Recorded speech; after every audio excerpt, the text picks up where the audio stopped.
is up.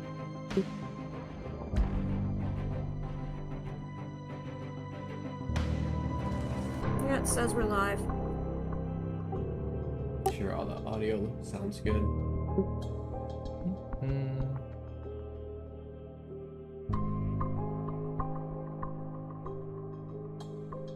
Let's see. Test.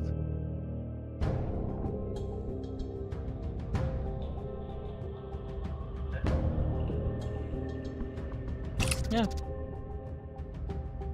I can hear doubles of everything, so it must be working.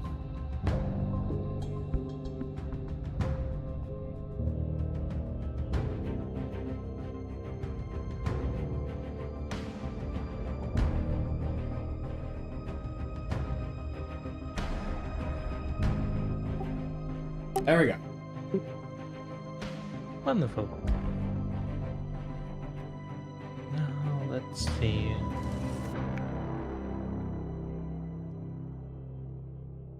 Share, copy. What now?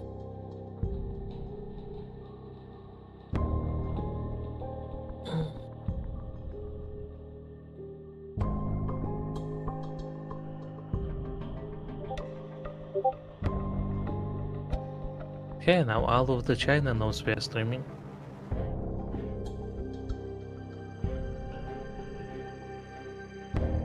I really like these.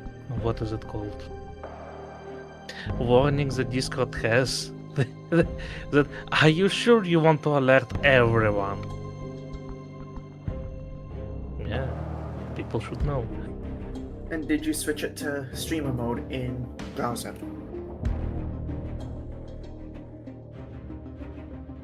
Hmm?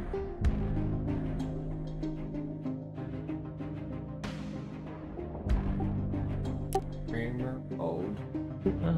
Interesting.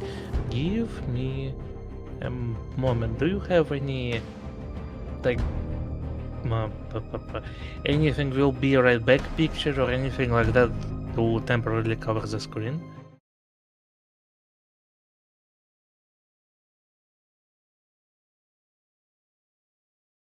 Thank you. Now please Yes, he share has all the your... scene configurations from Del.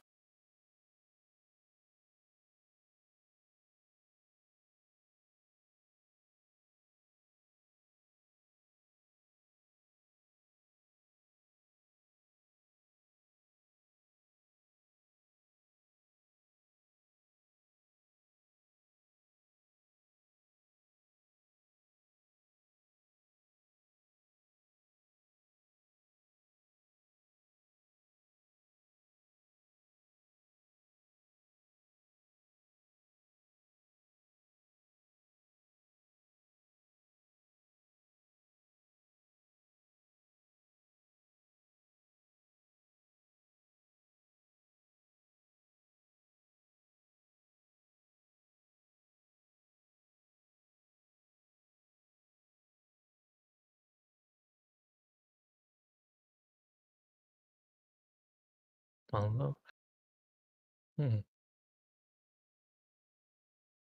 But yeah, let's get back to it. With this out of the way, is everyone feeling ready to play today? No, absolutely not. Bye everybody. Aww. Well, thank you all for joining for today's episode of Fiend Spring. Sorry, it was a very short one. Slightly under 5 minutes. Yeah, see you in 2 weeks. Maybe. But alright, this thing aside.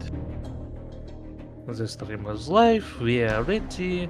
Anyone wants to share with the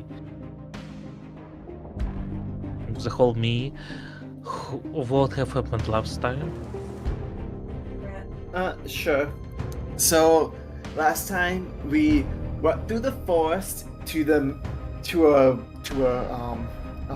where you get ores and stuff, a mine, and and looted some stuff from the barrels and crates above, then went down the wall into a dungeon that was definitely named Unnamed Safe Dungeon and not something else earlier. And then we snuck through it, avoiding these horrible creatures with hooks for hands, and ended up fighting two at once in a small quarter, and Plato blocked off a third from coming by collapsing part of the temple. And then we headed back up around, exploring more of it. Found a door in the wall that when we got to start opening, Bug said in our mind, "Hey, who are you?" And then for some reason didn't believe that we were just part of the crew. So when he mind bound all of us, I ran in, kicked him, knocked him down, and then started beating at him. And then Plato ran in and started beating at him. And then Shell ran in and he surrendered. And we found I'm forgetting the guy's name. The lizard that we were here to retrieve. Vambic. Vambic, yes. We found Vambic, and he is partially turned by the Mad Mage. That's the boss of the dungeon. And I mean boss as in like employee boss, not necessarily like boss as in like boss fight boss. Maybe. We haven't got there yet. And so we ended the session with a to-do list plan of healing up with the Ore of Vitality spell that the book has, clearing the bales out, doing a Sending Stone to go back to his uncle, the Vambic's uncle, back in Candlekeep, to say, hey, here's what's going on, and we're sending Vambic back on the thing. If you could send the... Well, we need to finish clearing out the dungeon, so if you can send the unicorn back afterwards, then hey, that'd be good. We haven't actually talked to him yet, but this is kind of like what I'm thinking that we're planning. And anyway, off that. But we're gonna send Vambic back, and yeah, do those three things. Mm-hmm.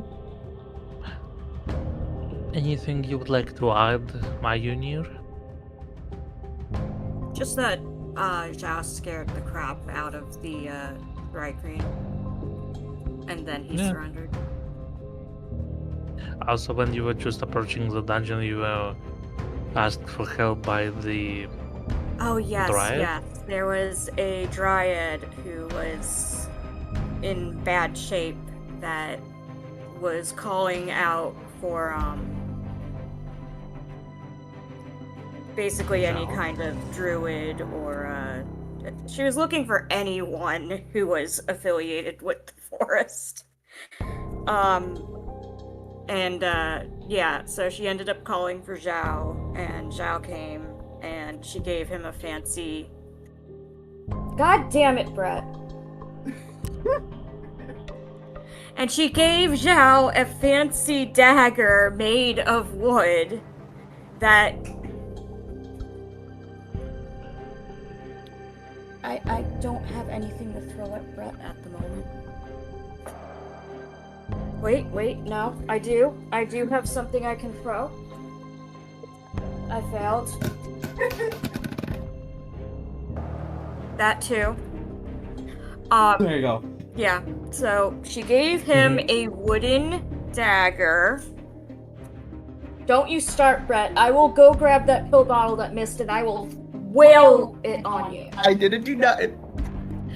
And the dagger basically eliminates corruption. So all of the creatures that they've defeated so far, he went in and jabbed them with the dagger at the end, with the exception of this Thrycreen, which A, isn't dead, and B, we made a different deal with him. So, Yep. That's it. And the Furry Queen, Zhao did take a piece of the carapace for Did you? intimidation. I don't know what you're talking about. For intimidation. And potentially tracking. Mhm.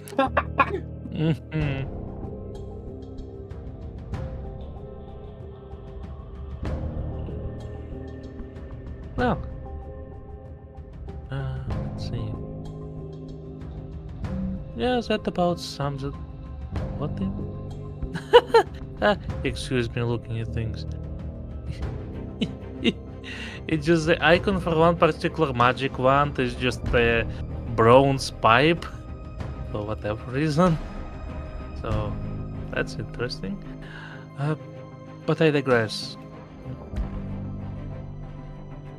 Yeah, with that out of the way, let's start. And start we do with everyone pushing the barrels out of this path and finding your way, the quick way out of the dungeon to go back to the unicorn to escort Vambik from. So let's see. Oh, the Well- unicorn might be able to heal instead.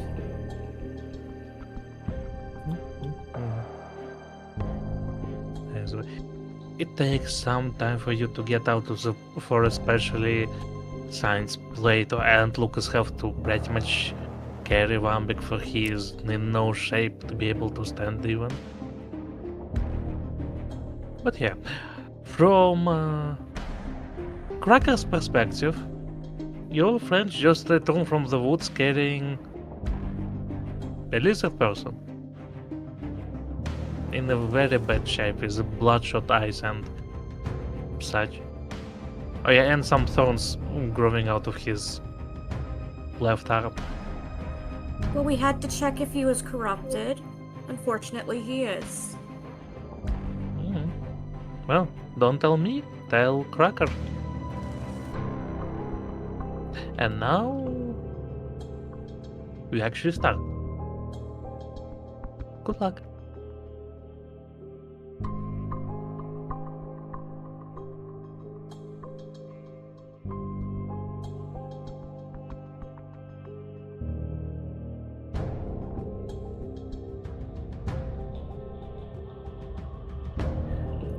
Hey, Cracker. So, found Vambik down there.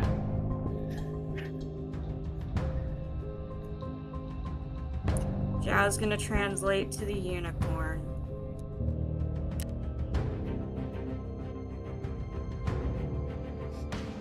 I'm sorry, I can't get over the unicorn. Yeah, that was our ride out here. It pulled the wagon. Unicorn's doing barrel rolls. Nay. I was thinking more like pirouettes.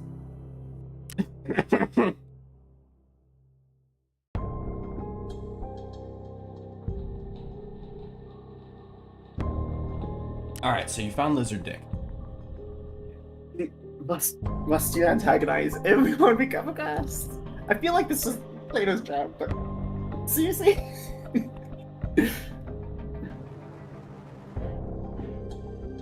But yes, we found Lizard Dick.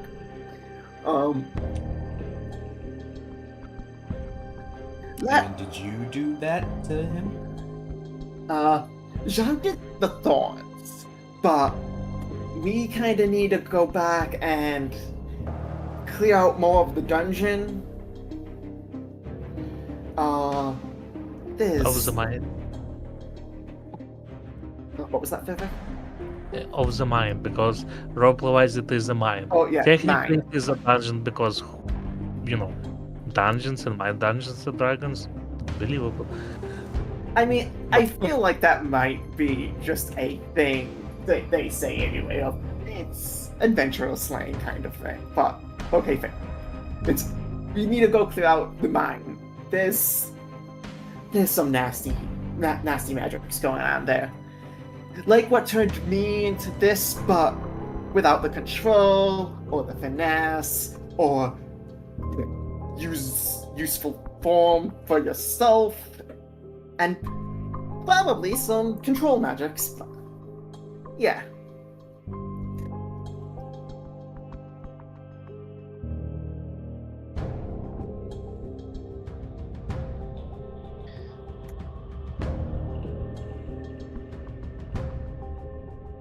So Zhao, Well then, I'm not babysitting anymore. so Zhao explains to the unicorn what's going on. He also asks if the unicorn is able to do anything for our scaly friend.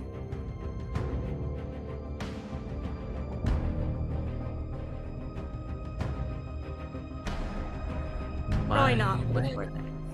I may keep it from progressing any further, but it is not in my power to fix it completely. He needs to get to the Candle Keep. That's fair. At least you can keep it from progressing.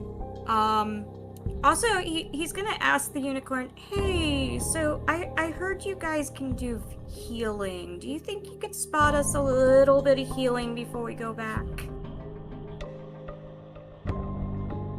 Of course. Let's see.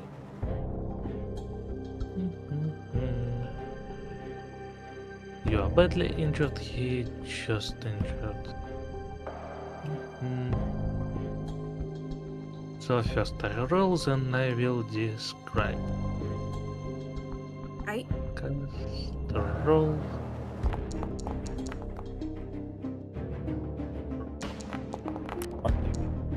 Yeah.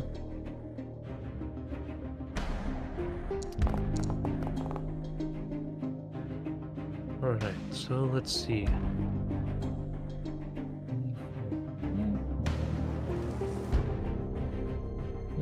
You selected. There we go. You take 10 and 12, and Lucas takes 15. Yeah. Thank you so much, unicorn. Yeah, I really appreciate your assistance with that. Hey, Joe, can you ask if he'll be coming back for us after the dungeon, or are we gonna have to make the trek ourselves? He'll relay the question. Takes about a day and a half to make my way from here to Candlekeep. If you will be waiting in this spot by then, I shall return for you. And do we still have the 3-day deal? If we're not here at all in 3 days.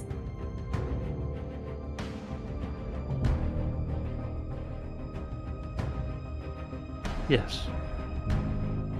Okay. Please take this one back to Candlekeep so that they can start working on curing him. And I guess Plato's going with them, because he's not in good shape. The Plato also argues that, well, the unicorn is good, it's better to have at least someone with Vampic, just in case, something happens. Like bandits, demons, or the symptoms may unexpectedly progress and he turns into zombie or such. Or Okay. Yeah. So let's hope the next session comes and the Plato is not infected himself. Yes, it cuss us all with like infamy of various flavors. But with that, unicorn nods its head in farewell, turns around the wagon and runs us away, Safe trip. along with Plato and Vampic. Lucas would also pull out the sending stone eater thing to contact Vampic's uncle and let him know, hey, we're sending Vampic back With our Dragonborn. with Plato. The other three of us are gonna go clear out more of the mine as an unsavory individual has taken it over. Is one back alright? He'll need help. He seems to have been infected with a variant of lycanthropy stuff, but not really lycanthropy. I'm sure you'll see more when you get there, and if I have more details that we find out while clearing it, I can presumably just let you know through here again, so. Zhao shrieks, "Flesh golems!" in the background.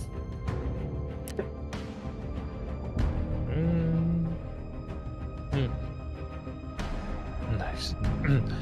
Nice see. I'll prepare for their arrival then. Thank you.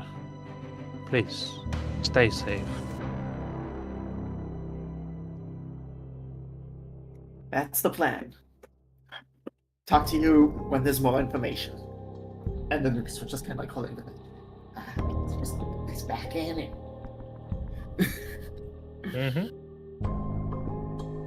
Hopefully it's not just a constant window to be able to hear us, but yeah, it's fine. And So they if we will go- never seen again. So if we go back into the dungeon the same way we came out, Vern will actually be able to come with us that route. Do you wish, Vern, with this with 11 HP to venture into the flesh dungeon? Boy. We'll station Vern and the familiar as watch again. Just depending on which Very way well. we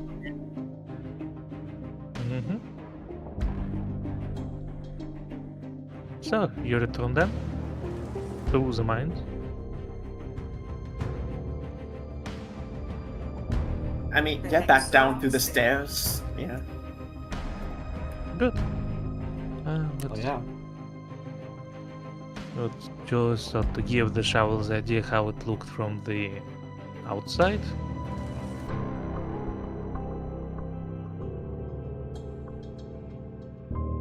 Okay. Yeah. You see there's a rope attached to this stone that goes down the well. But also the second entrance that you came out from was in this watchtower. Cool. How does it fit onto the other dungeon map? Who knows? It's a very There's a very couple strange landings. there.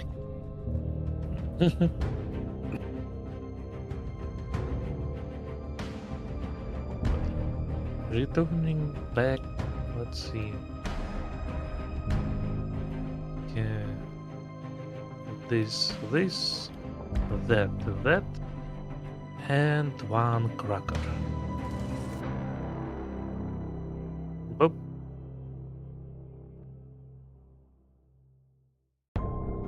Unnamed safe dungeon. What could possibly go wrong? Seems completely safe to me.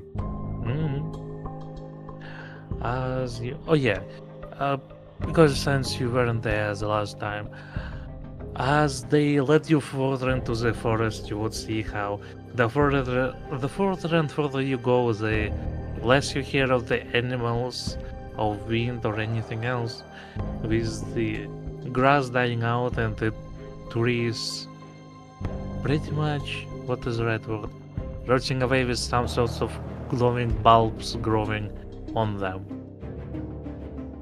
When you descend into the dungeon, you can pretty much smell the decay as of that of rotting flesh.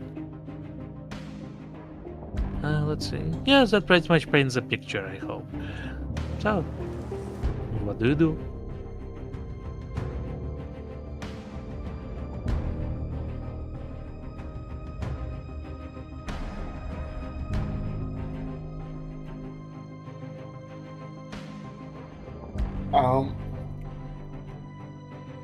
Not sure So it's. if Warlock should be. I'm imagining this is a conversation we have before we go out of the room, but it's... So are we gonna be sneaking around again, trying not to get caught more, or just going in full force without one of our part?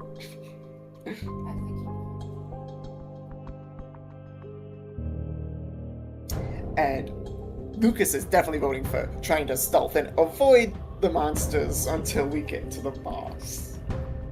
So Zhao reminds Lucas that there was a really big ape-like bastard in the northern hallway. Well, northern tunnel. Not really a hallway.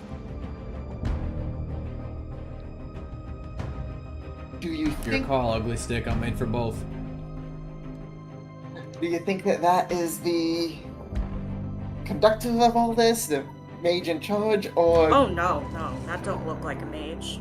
So I feel like we don't need to fight it until the main guy is down.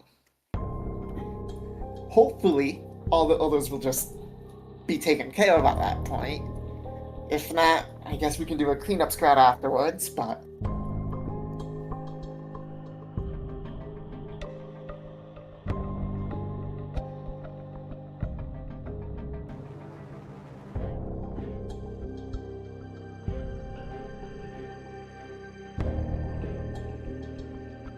Well, Zhao's all for climbing along the ceiling like he did before, but that doesn't guarantee he's completely out of reach of the big ape dude if he actually notices them. Also, Zhao wasn't very stealthy the last time we came through. Maybe he'll be stealthier this time. One can only hope.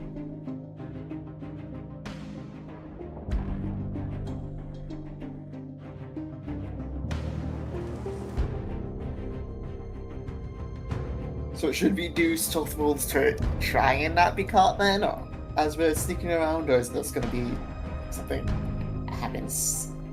Oh, he's That's not what- really gonna...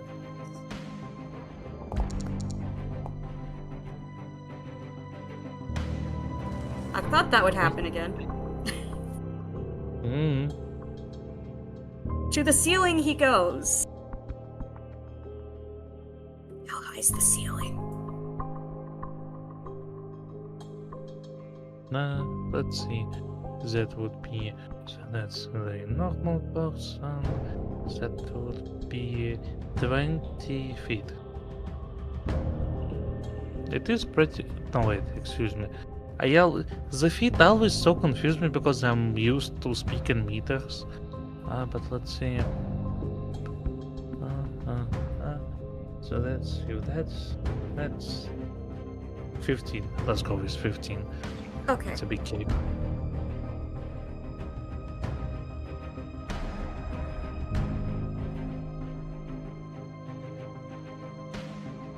He will be crawling across the ceiling for as long as he can.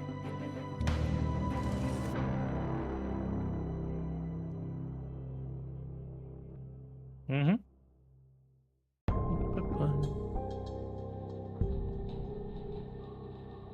Oh yeah, travel. Once you exit the seemingly prison room, you see the similar looking bulbs you saw on the trees growing on the walls of those caves.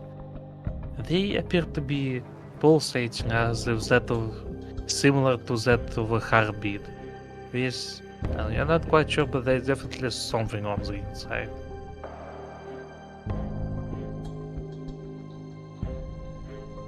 Are they edible? Only one way to find out. That reminds me. Can Zhao stab one and see if the thorn thing happens with the dagger? You might.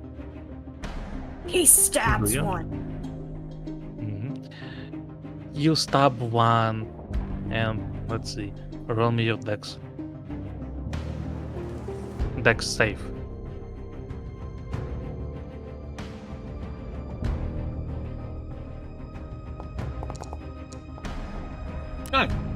Wow. Hanging onto the ceiling, you're quite good at evading as the bubble suddenly bursts, releasing all the seemingly acidous thing that was on the inside. As you can see, it melts the floor of the cave and the walls slightly. Thankfully, you are out of range of that. But inside, you saw something that looked like a large embryo of a. You're not quite sure. Bird? Monkey? It's very hard to tell, it's very malformed. But you don't get to look at it for too long, for you see the thorns suddenly spike out of it.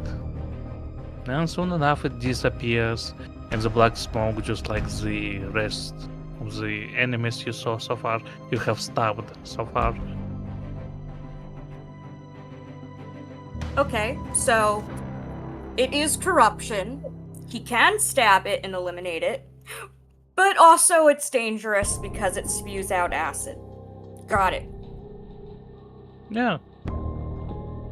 I mean, and what else would you grow horrors beyond your imagination if not in acid? Certainly explains Alien. Yeah.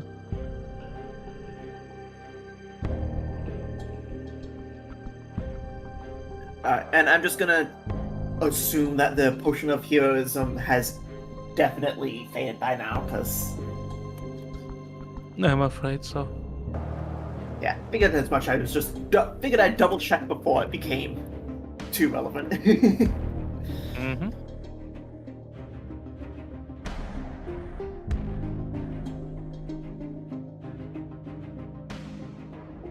But yeah, anyone else stealth or just Dower tries? Oh yeah, I was definitely trying to be stealthy. Oh yeah, I forgot about that. Mm-hmm. Mm-hmm. Mm-hmm. Plus 10! While two of your companions take out the attention, you move very silently through the dungeon. Caves. Zhao waves in the direction of the ape dude, which is here. Oh yeah. It's a giant white fur ape with two regular arms and two smaller arms growing from the lower part of his torso.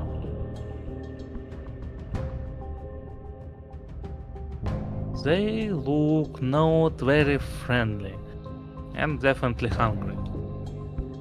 Although they do not make any attempts to move from their positions. Why are you using plural? I don't like the sound of plural. Alright, you only saw one of them. Oh well. Oh, no I'm sure we spoiler. can hear Wait. the other one, possibly. Let's go the other one.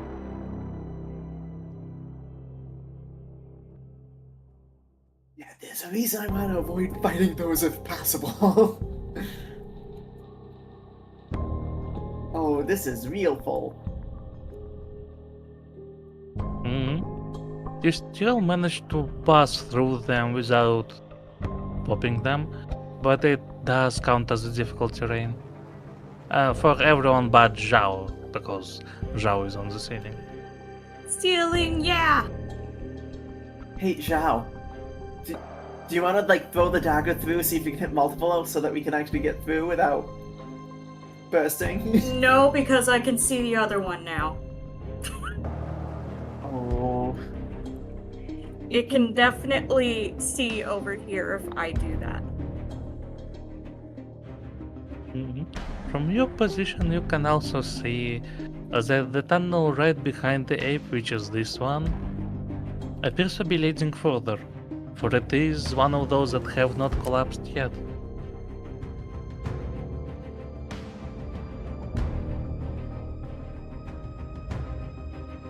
I think we might have to fight them. Zook, no, like... I kind of want to go around the other way to not walk through these things.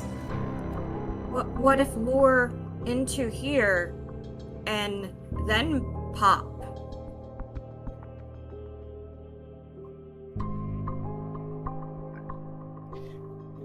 try that, but I don't want them to pop while I'm in here either, so...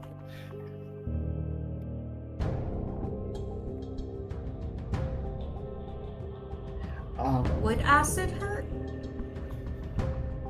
What do you mean, would acid hurt? Of course it hurt me. Would acid hurt them? Can we do, like, Arcana check or something to figure out if acid would be resisted by the monkey things? Let's see. What is there? Yeah, either Arcana or Nature. Actually, no, this one. No, considering the circumstances, yeah. Either Arcana or Nature. Either would work.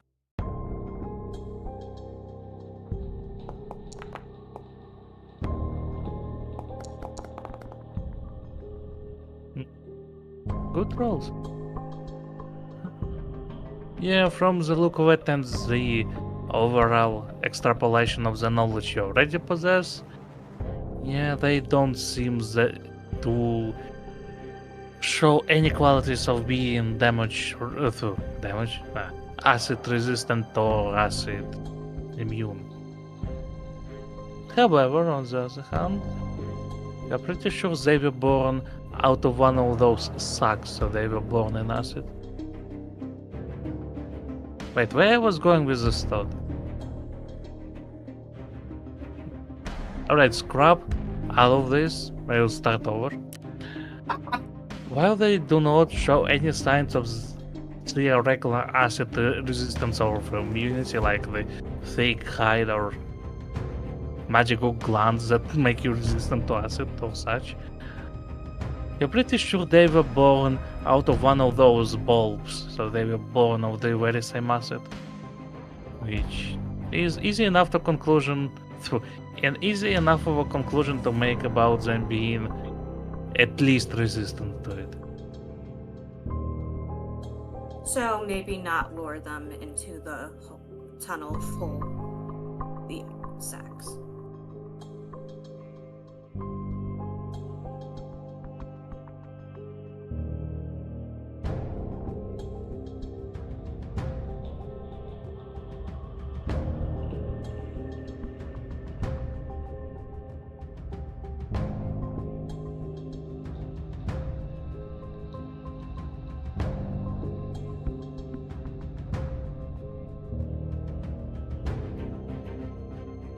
Yeah, I don't think luring them over here would be a good idea. And I think it would be more, let's forget the word, it would be more detrimental for us to be in these than for them, I think.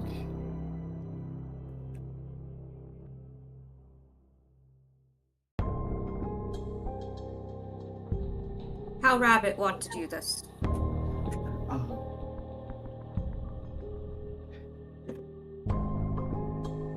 Or does Fox have idea? I don't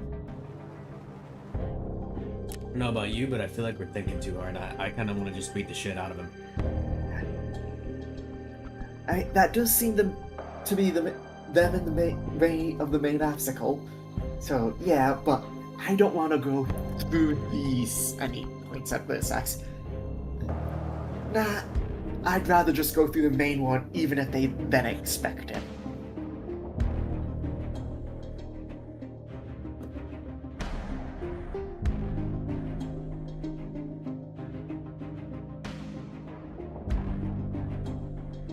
Zuko this way. Okay. Are we gonna do a signal to when we start it? Or is it just gonna be when one of us starts attacking? When one starts attacking. Very well. Give us the signal. The signal. We are attacking now.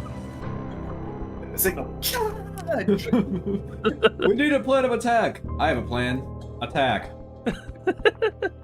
Yeah, no.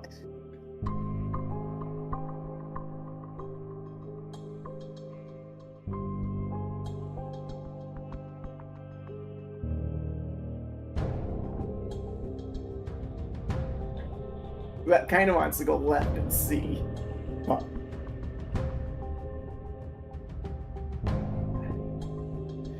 alright. And Lucas is gonna start charging up that. So where do I get to before we roll initiative? That's up to your movement speed or up to your plus rush if you want to rush. So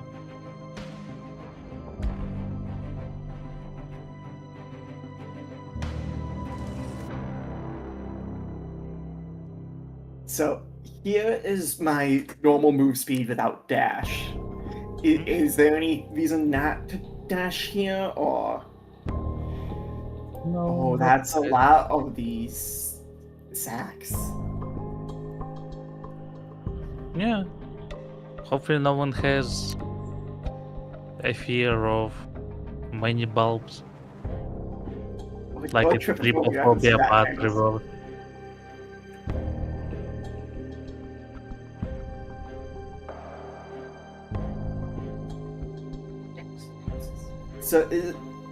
So you're saying I could just do the dash and that like takes the quote unquote surprise round or whatever before we do initiative? Or?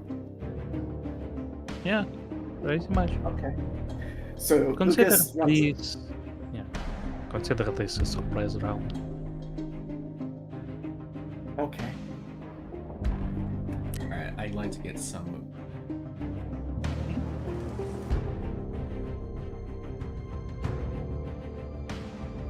It's 30. Good enough. Remember, if it's surprise round, you have to dash too. So.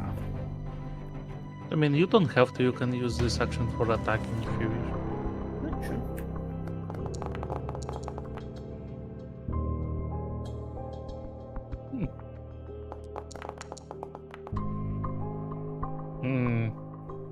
That was a great initiative. Do we get surprise round actions too, or are we just going straight into initiative? Roll your initiative, but it will be more for the reference. You will still get your surprise thing. Okie doke. It's roll, I didn't do anything.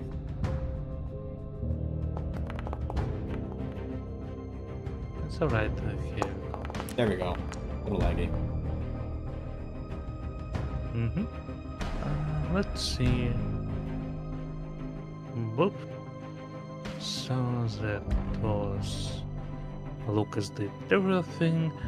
Now Cracker used his movement, and you still have your action and bonus action.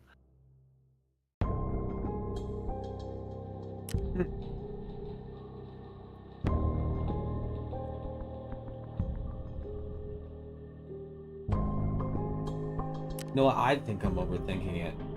I could just throw a dagger now. I mean, don't you That's have right. a Tiny Dagger? So don't even lose out if you use that. Yeah. And what's the distance between the two of them? Between the apes or Yeah. I want to say 35 between them. Oh, 25. I was counting the... 25 or 30? Because it has to be 30 or less for the dagger to bounce between the two. 30. Okay. Yes. So that's, you know what? There we go. Okay. Fair enough.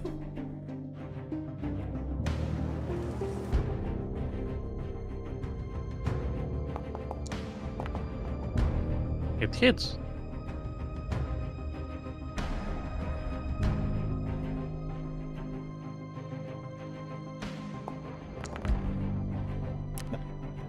It damages. And guess what? Sneak attack, if you wish. I forgot gore. I forgot I have like 8 different things I can do at once. Yeah.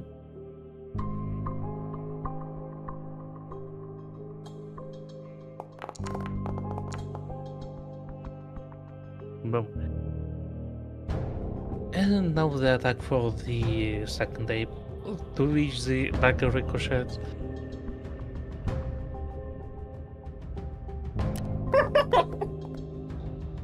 hits again.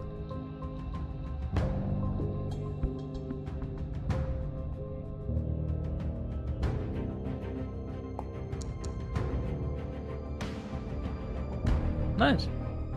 Let's see. You know, that reminds me. So, weapons may have properties, and there's property called returning and the property called throwable. They usually come together, but not necessary. So, something can be returnable but not throwable, or throwable but not returnable. I once gave some legendary sword of my friend a throwable property, and he threw it, and it got stuck in the dragon, and the dragon flew away with the sword because the sword That's Like- great. we didn't think it through, huh? Like, well, there goes the family relic. But Also, I- Thefwick, Yes. when Zhao broke the orb before with the dagger, like, do we know like a rough size of how big this splash would be if it breaks while we're next to it? Is it just like in the square dex throw kind of thing, or is it like Yes, any it adjacent? is. So, for example, this bulb, it would be like the square around it. Okay, so it's 5 the feet away adjacent. from target. Yeah, Gotcha. Okay.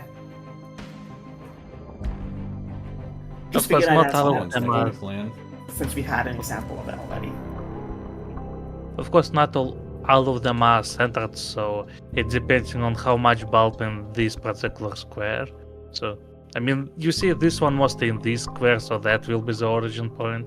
But for something like this, Mother. for example, it will depend on from which side it is popped.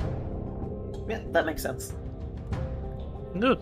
But yeah. Sorry for taking this long. I near your surprise. Don't.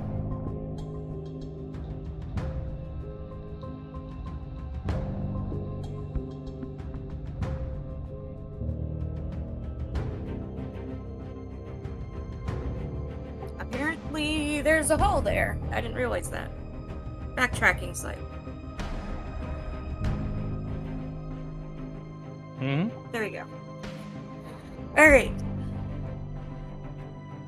He is going to cast Eldritch Blast.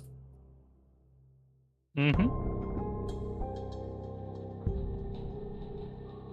And Zhao started blasting. It hits. Oh wait, really? Yeah. That's good to know.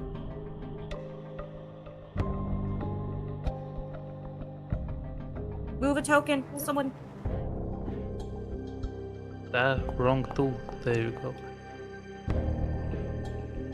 Mm-hmm. Alright, and I think he gets 2 beams, yes. Mm-hmm.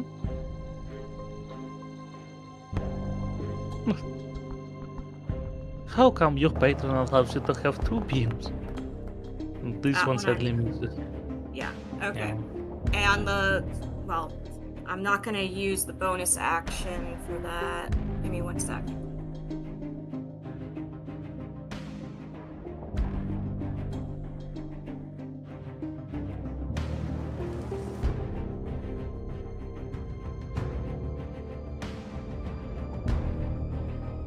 Looks like that's gonna be it. Mm-hmm. And there the actual combat starts. Combat music, please.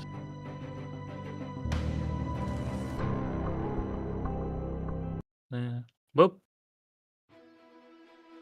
And it is the turn of this ape. Being suddenly stabbed and slashed and blasted, it's not very happy as it tries to apply its claws to Lucas. Well, actually, first the bite, then the claws. Normal. It hits. 4.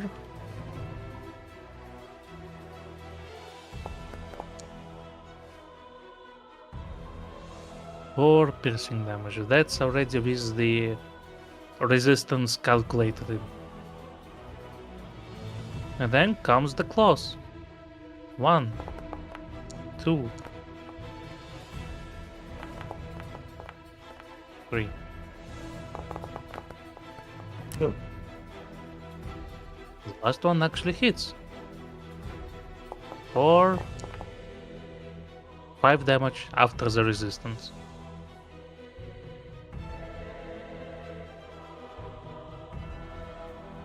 The ape snarls at you aggressively. You can feel the stench coming out of its mouth. It's almost nausea-inducing. These guys really need a breath mint. And it's a Zhao's turn. Right.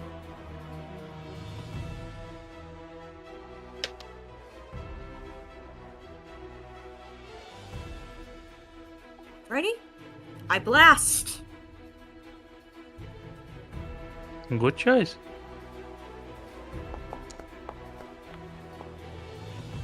It hits.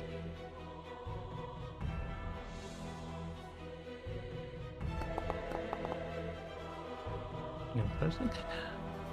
Boom. Ah, This that's one second suddenly beat. misses.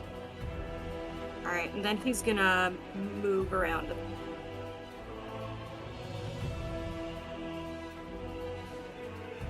Mm-hmm. Good thing they can't cast fireballs or such.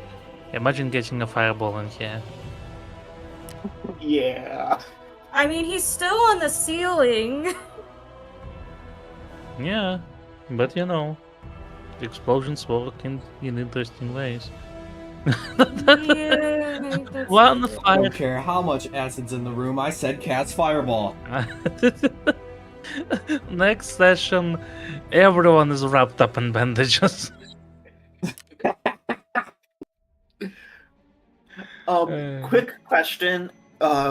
After the Thry Queen, did we ever do a short rest on that? Because if so, I should refresh Feast. If not, I don't have Feast. But I don't remember if we did or not. No, there was no long rest yet. Short rest or long A short but- rest. oh, No short rest yet. okay.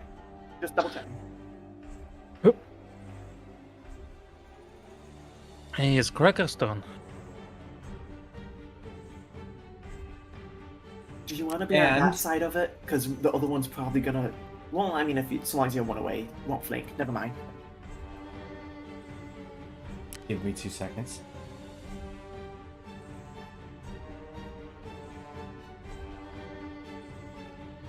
I'm reading, I'm sorry.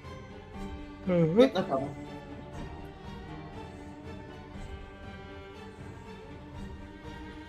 Okay.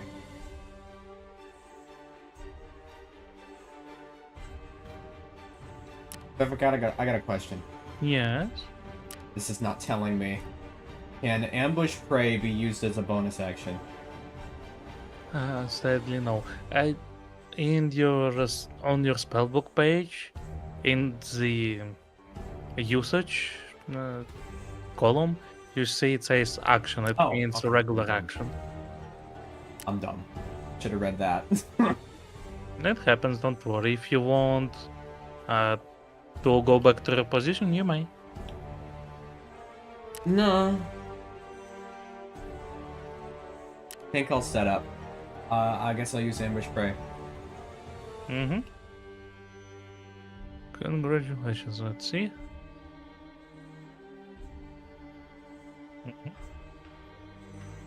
Use the damage for later for we let's see. Can I just yeah. As you see, the Karaka rushes in and suddenly disappears. I didn't know he had any magic. It comes from his species. Ah, nice. Yeah. And that is my turn. That's all I got. And now it's Lucas's turn. Okay. I think we know what I'm going to do. Hit him! Sadly, it misses as it bounces off its their suspiciously uncovered pecs.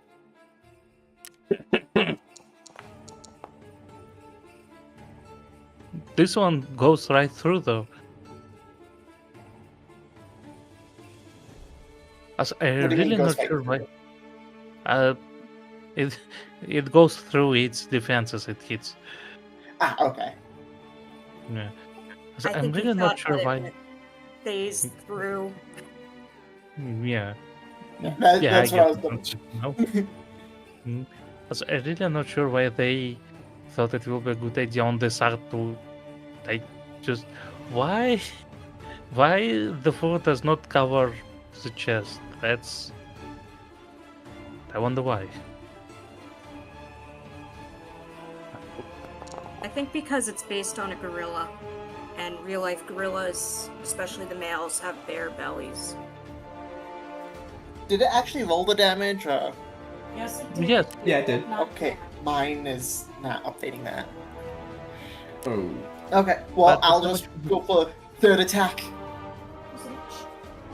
Mhm. No, it's not showing up in the chat either. You have to scroll the chat down. It's at the bottom, it's not. It hits. So I just wonder what causes the game to freeze every time you roll for damage. Because when I GM'd Pathfinder for the other group of people on this very foundry with the similar modules, it wasn't happening. Actually, now that I think about it, I should have looked into it earlier. It just previously it was only with the sneak attack for one reason or another, and now it's yeah. Now it affects the damage from my Eldritch Blast. It affects rolling. It's every damage. It affects the sneak attack.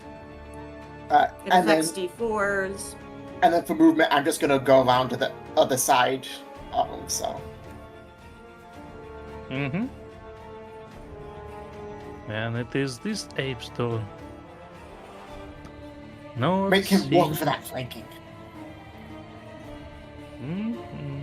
Let's see, how much movement doesn't even have? Cool. So that's boom, boom, boom, boom, boom.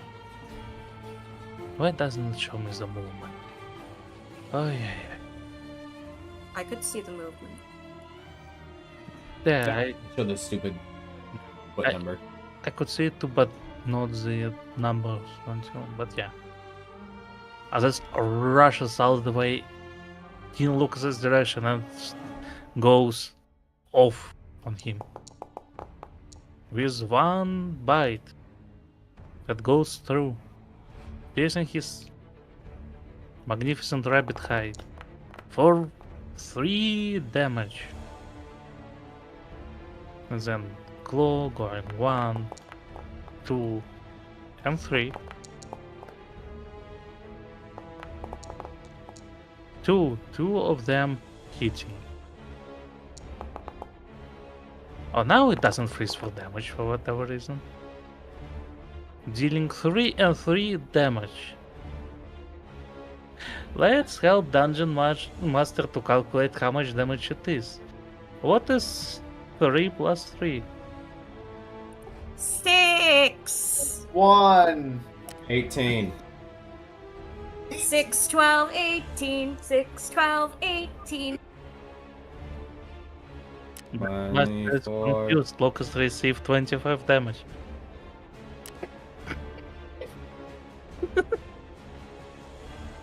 I mean, I wouldn't be down yet, but that would be half of what I have remaining. Just suddenly the chunk of Lucas is missing. I was using that chunk. It was my favorite More chunk. food!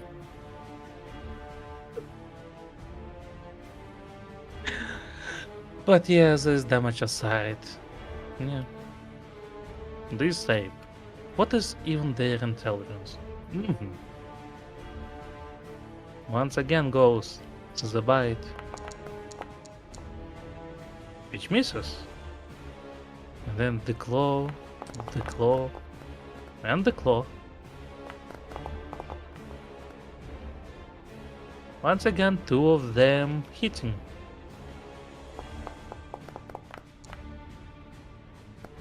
Four in total of -4 and -2. Another 6.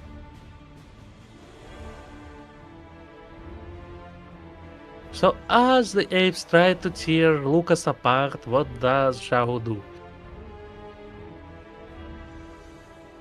Does Zhao want Now to blast! join in eating Lucas? Use that Danny DeVito engine. Just stop blasting. Yeah, that's fair. The damage. Oh yeah, it hits. Oop. Oop.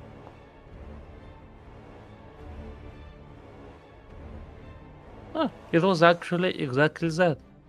As your blast pierces through the chest of this malformed gorilla, and it falls to the ground. Can I use my second beam on the other one? Of course.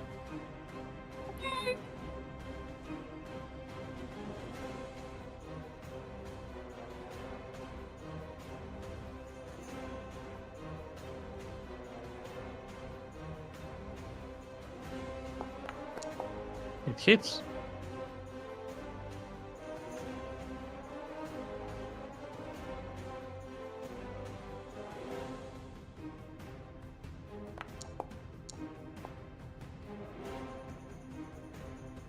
For 15 damage.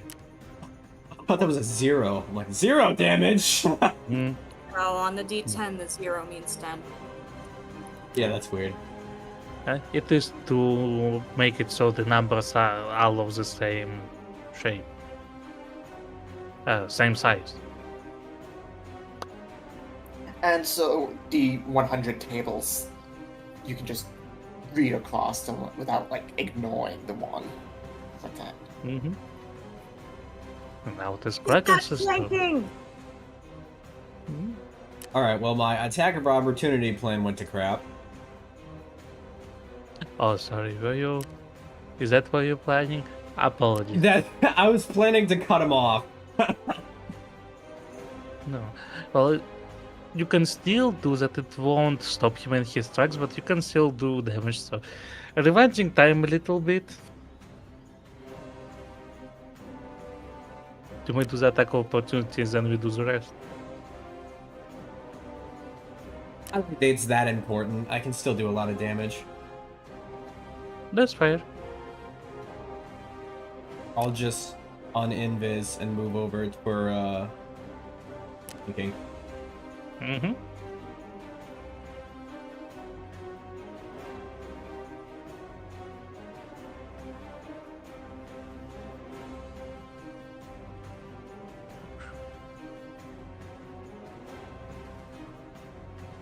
You And- have achieved flanking.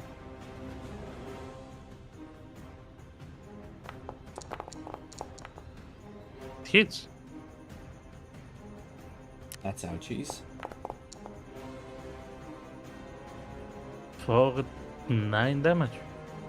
And of course, the sneak attack. More damage. More damage. So much damage, it makes reality to wait and think. For another 10 damage.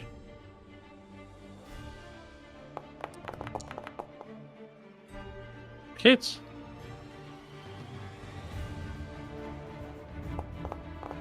Aw.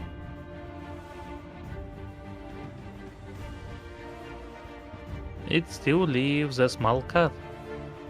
You know, one of those small annoying cuts that you're not sure where you got it, but it's kind of Paper cut? uh-huh. Paper cut! With a Yay. sword, no less. I mean, that's a very fine work as much as cats go. Because doing, Alright, it, that's my turn. because doing it with the sword is quite an achievement. It's Lucas's turn. Uh,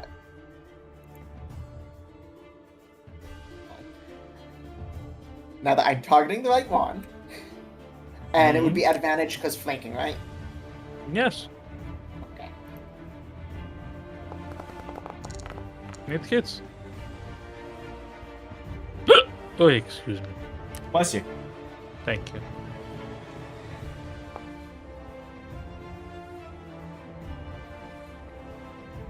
Mm-hmm. 7 damage. And I'm gonna assume it's not surprised. Not quite. Yeah, I'm not doing anything to. Wow. Oh, no. Alright. Jim hates you. Wow, Brett. That was hilarious. Okay, maybe I should be doing things to surprise? I don't know. I didn't do advantage on that one. So yeah, go on, reroll. One more. Hopefully this one's... That one hit. It Almost hits. saw that one. Yeah. That would have been hilarious for the second one. I mean, on the bright side, if you roll a snake eyes, you get inspiration, because what the fuck?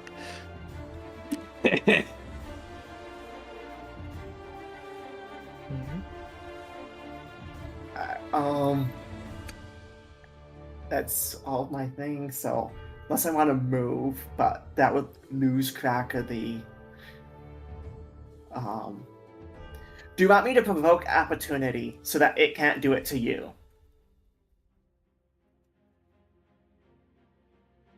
Because I can basically just move out of its range and move back in, provoke opportunity at disadvantage, and then if you decide to back away, it won't be able to do anything. But I'm not sure if I will back away. okay, so then I'll just end my turn. Judging, I feel like we can kill it. Yeah, it's near death, and it's so.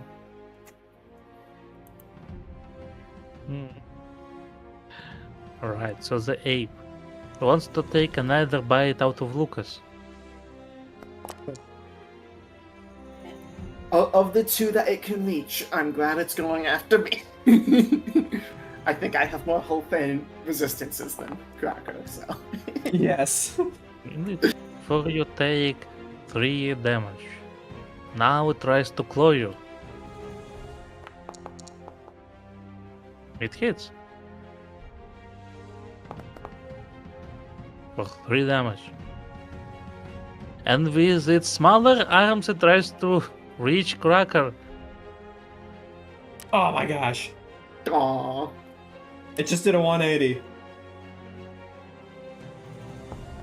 Whirlwind. Sadly it hits Second for hits. 9 damage. It's And- 1/5 of my health. Let's see. So that's... How many close attack was that? 2 or 3? That was 2. You got one more. Thank you. And another one. Oh. Mhm. Ah. Well, the crit did even less for whatever reason. Oh wait, I didn't roll it as a crit. Ah, whatever then. 5 damage.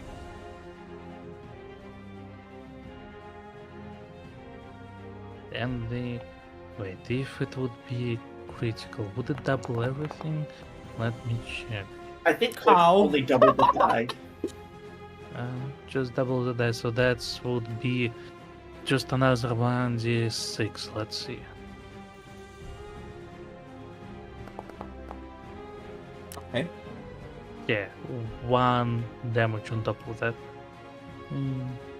Whoop. Now you get the paper cut.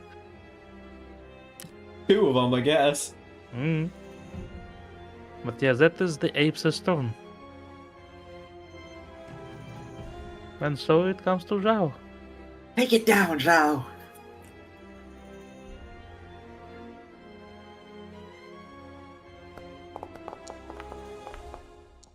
It hits.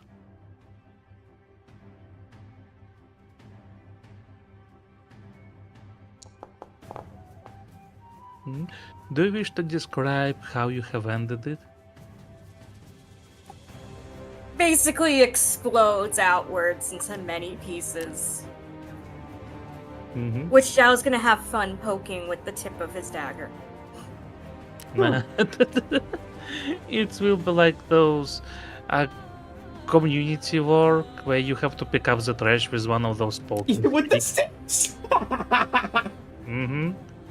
But yeah, the ape explodes outwards, covering bulbs in its guts, and also Cracker in its blood. Because it explodes.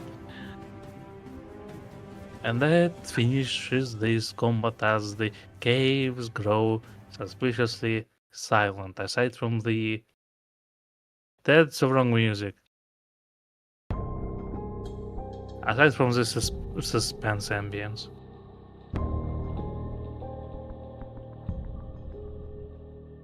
What do you do? Zhao drops down from the ceiling onto the one I just put him over, because that one isn't exploded outwards into a million bits, so he can use it as a cushion. And then he stabs that one with the tip of the dagger.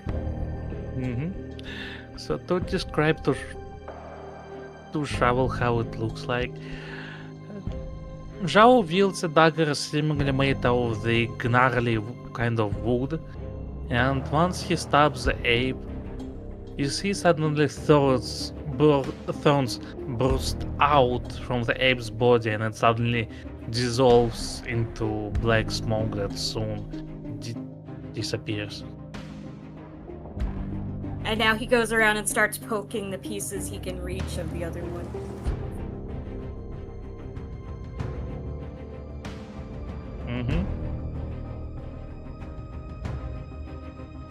Let's see.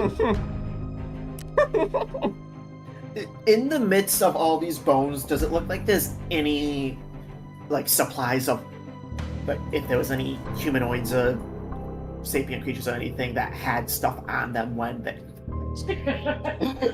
that had stuff on them, if that's just lying around?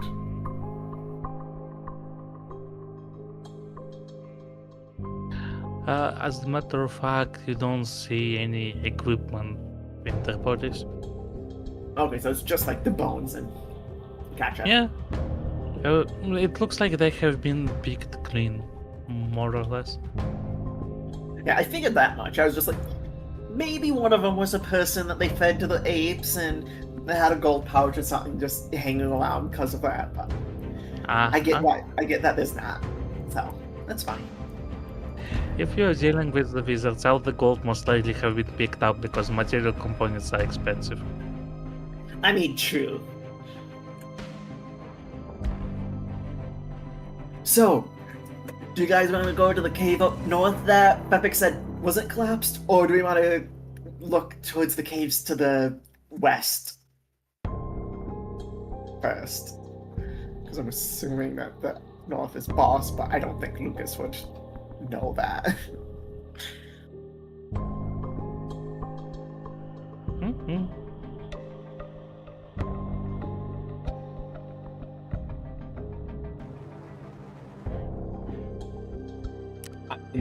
The one on the west looks more clear, so I would assume like we would go the safer route. Yeah, fair. Not have to walk through all the eggs if we don't have to. Yeah. Mm-hmm.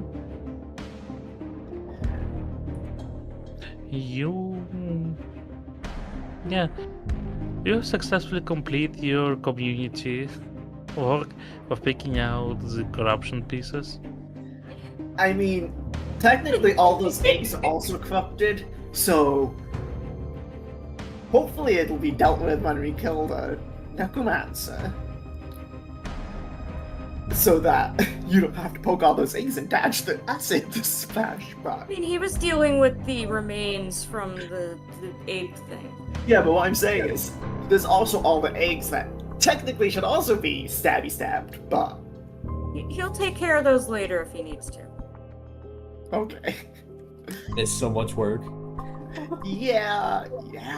I can see him just running around and just poking them in rapid succession. Go, hey, Book, can you just take, like, Mage Hand and right across them with the deck? But that's for later. We might need those spells. Mm. Alright, so I guess I'll go... Because I kind of gave it Kako's estimate of going with the non-egg ones first, so... Back to stealthy stealth.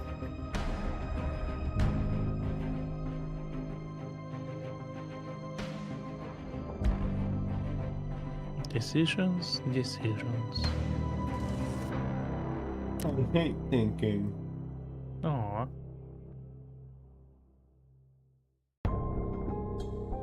Ron Sane's gonna do it for me. Huh?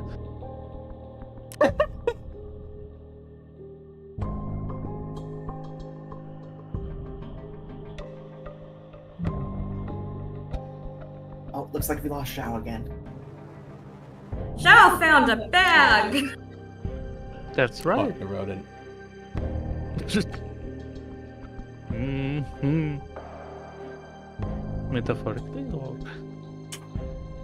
Metaphorically! I think I see a But storm. Is there anything in it? yeah. One thing at a time. So first thing first, you see this tunnel is also possible, but it's much wider, but it's also full of those bulbs. As for the sack, yeah, you will actually find something on the inside. It appears to be a gem, a sapphire to be precise, worth about 100 gold pieces. Ooh, he's taking that.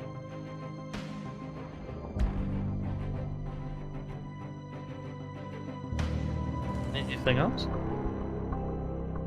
He's gonna go catch up with the others after he gets that. Mm-hmm. But yeah, as a matter of fact, yeah, from the look of it, right up ahead you can move again. It looks like a storage room. Just peek around the corners, see if there's anything in it without fully pushing in. And okay. Many barrels and sacks and crates stand there, covered in dust. Just gonna pop a couple open, see what kind of stuff is in these. In the crates you see the rotten apples, cabbages, cucumbers and other vegetables.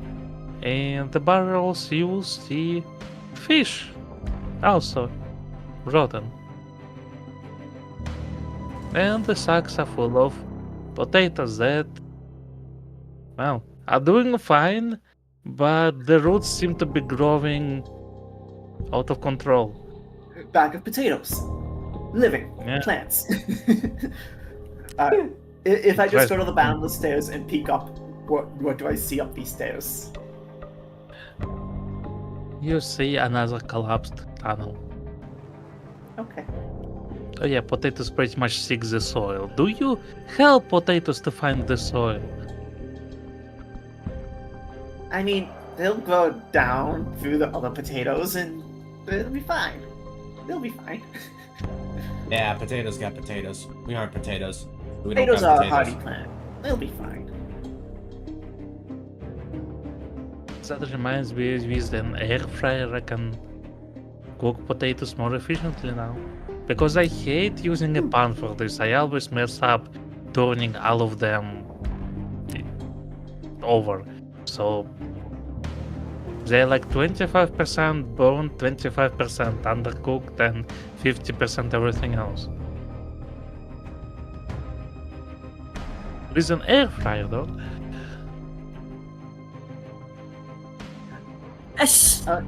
You said that the sacks are just difficult terrain, but we can walk through them without popping them.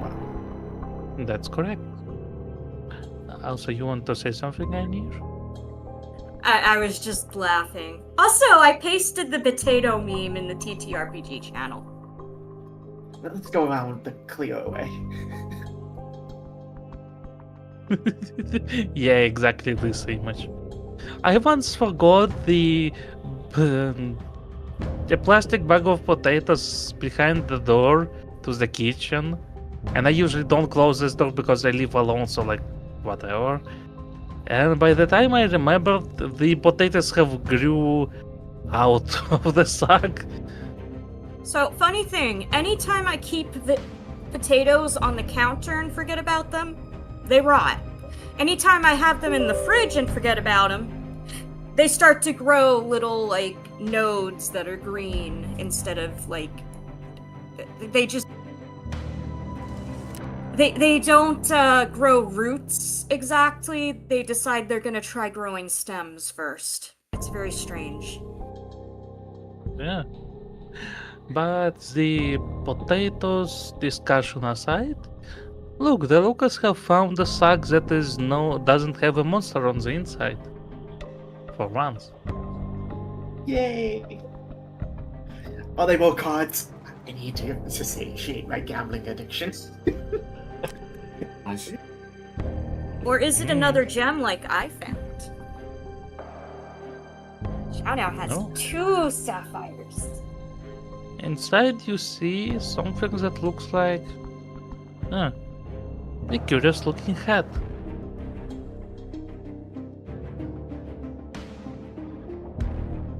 Okay. I guess I'll add unidentified hat and Lucas will just kind of like go. I will add it to your inventory. And don't Lucas worry. just like ties the whole bag to the side of his book bag. Like leaves the hat in it. It's like I also now have a sack. Yeah, I unidentified equipment added to your equipment.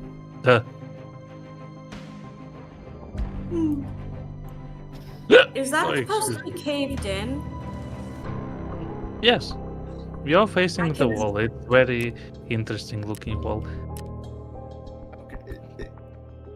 Because I can see through it.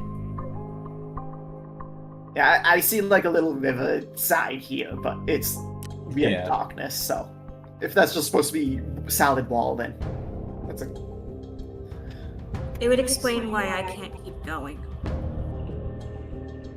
Do you see it like the gray out? Yeah, Yes, I'm seeing like it we have dark with vision. Dark vision. Oh, that's interesting. For whatever reason, it allows you to see the whole map, even though.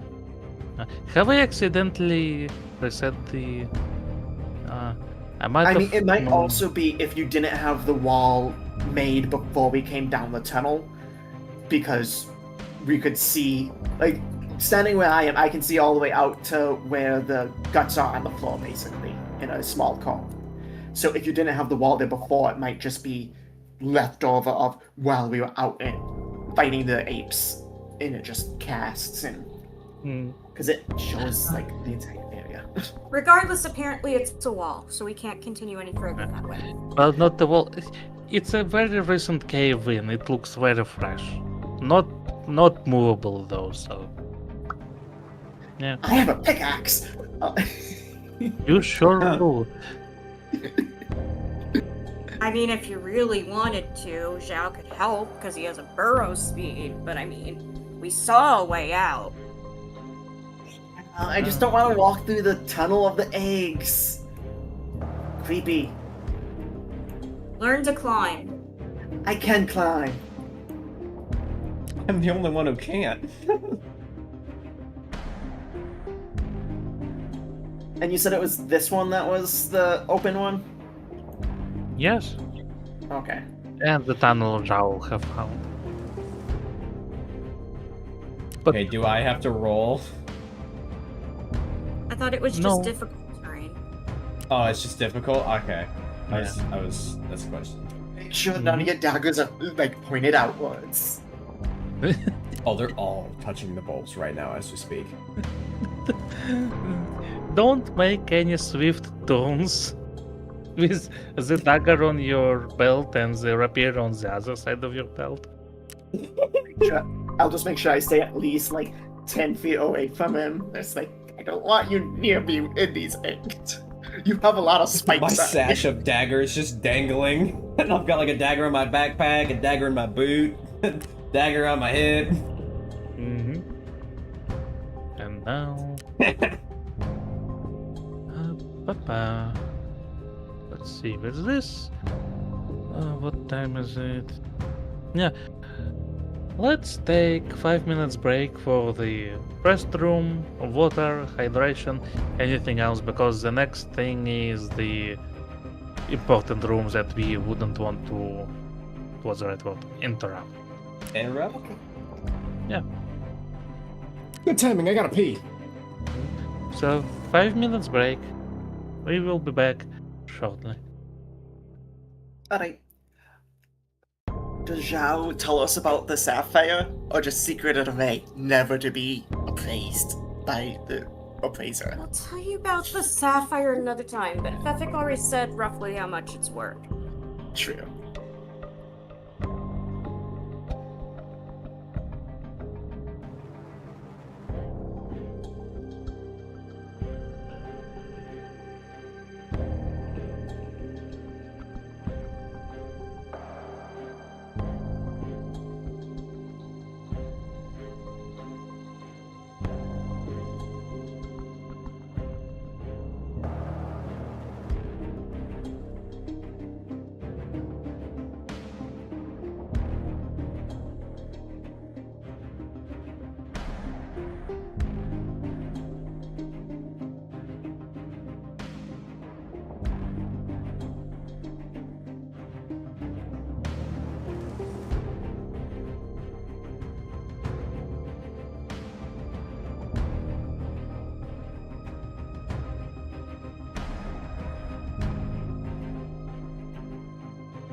Hello. Hello. Epic here?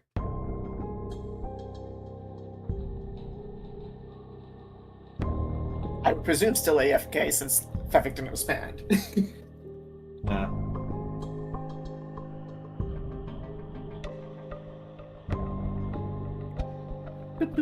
Oh, that's why it's not making sense.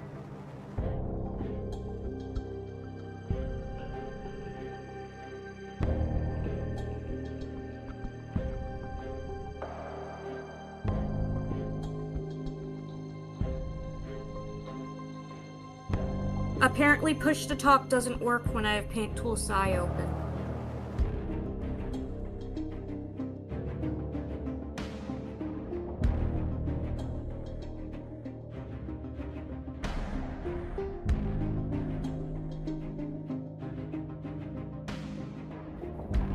Also, I need to start surprising people with my attacks.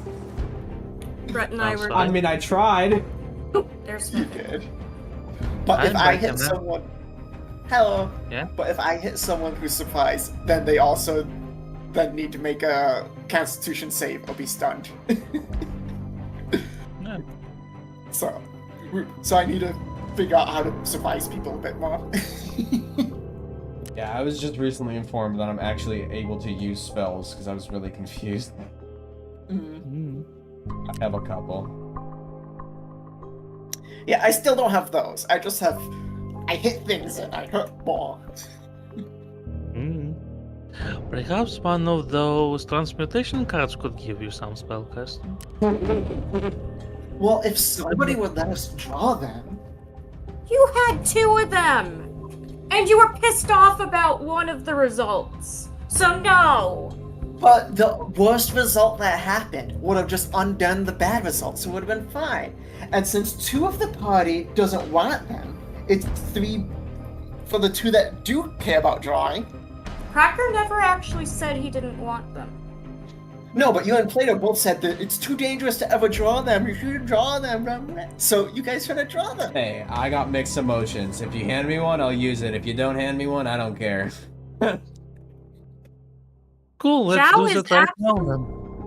Zhao is absolutely not giving Lucas any more of them. He already had 2.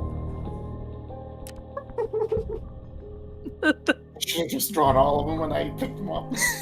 It would have been hilarious. Damn, that, I feel like that would have been a really, really bad time. It would have been real hilarious, though. Would have been All worse 5. than him acting like a bitch over the fact he got gender swapped. Yeah, but he would have had no potential solution, and no 2 people saying, hey, you can't use the potential solution. It wasn't a potential solution! It was! If he just drew the same thing, it would have solved the issue! It was a D100! You only had a 1% chance of drawing the same thing! No. There was a more than 1, depending on how many you draw. also, thankfully there's no double in the card, so he is not turning into a woman again. Also, wouldn't that be fun, rolling the same number 5 times and just in the span of 5 seconds switching back and forth 5 times?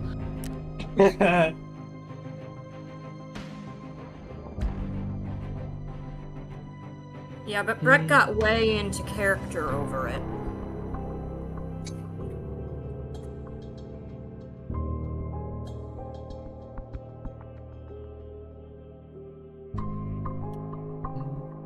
I mean, we haven't seen any horrible results, just the one bad result. And it wasn't that bad from an outside perspective.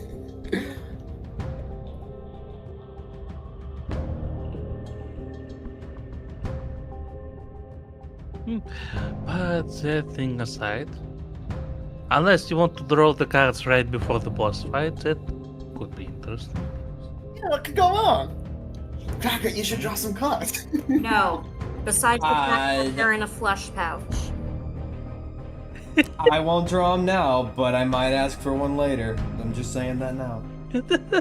Draws a card while passing the tunnel of those bulbs, suddenly grows porcupine spikes, whatever they have. There is a Alvin- third-party Eldritch invocation that literally turns Eldritch Blast into a spray of porcupine quills, and I was so tempted by it. You shut up. I haven't, but I was tempted by it because I was just picturing it like, the not a possum shooting quills. Would have been great. Does it do like a cone or something of them? The effect was that they get stuck in the target, and it deals a very small amount of damage to remove them, and it turns its piercing damage. So, it's mostly, I don't know. So mechanically, it's kind of a downgrade, but thematically, it's fun. Yeah, basically, because force damage is generally superior. Less things resist, yeah. But I digress. Venturing through the tunnel of bulbs, you eventually see how... Well, for Lucas it becomes apparent how... The stone from which the cave is made seem to change. You definitely venture much deeper into the earth than any regular mine would.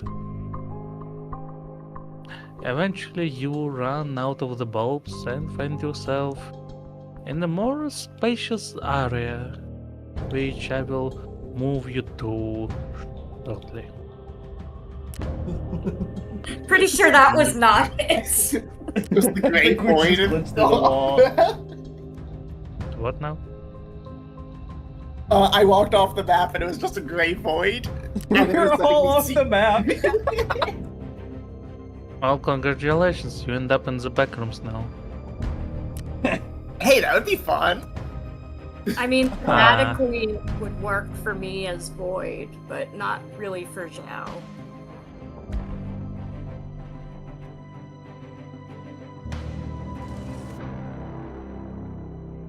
Although I would end up in the blue channel.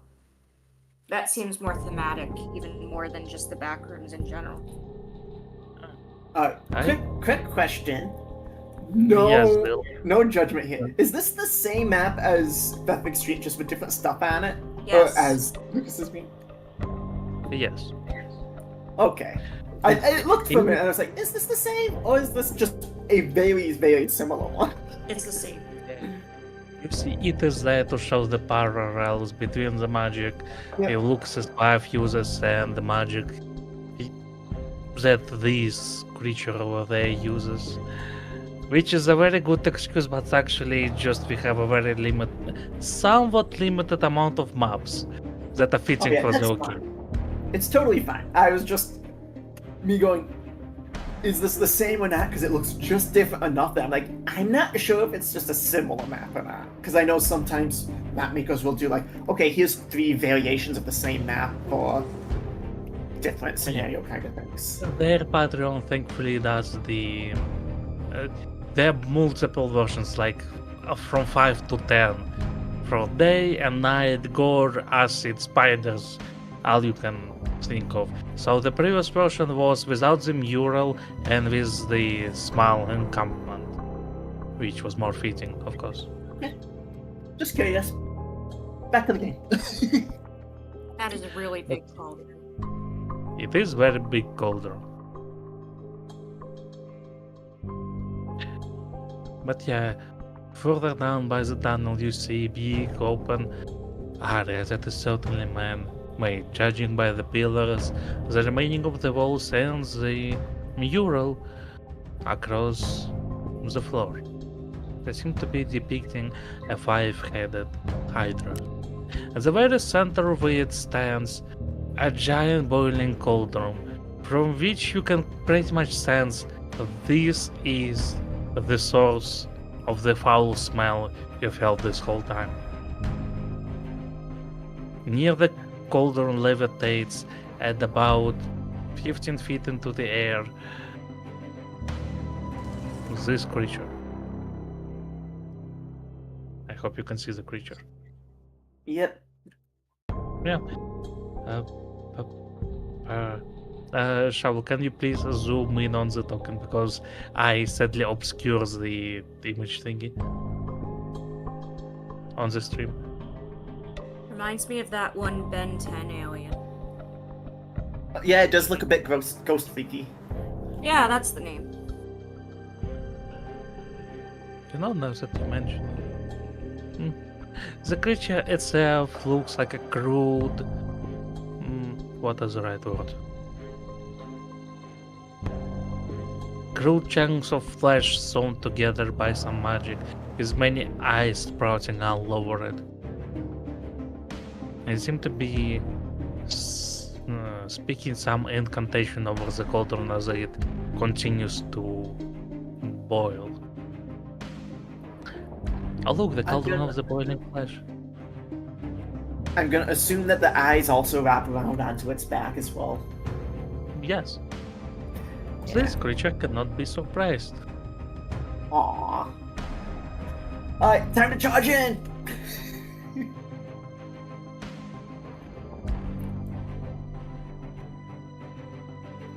Yeah.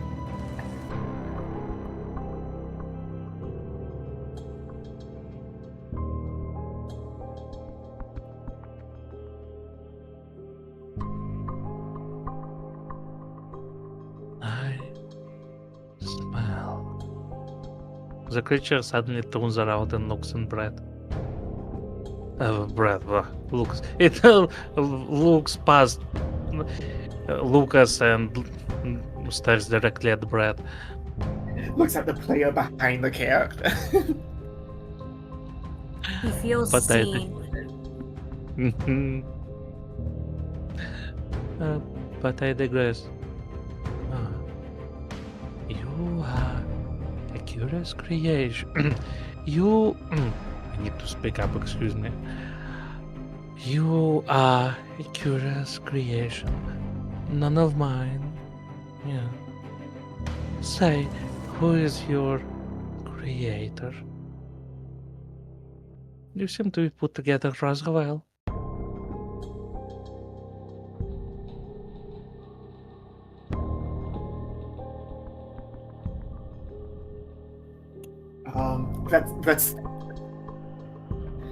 Brett's thinking that Lucas, because I'm imagining that he's saying this as Lucas is running straight up towards him.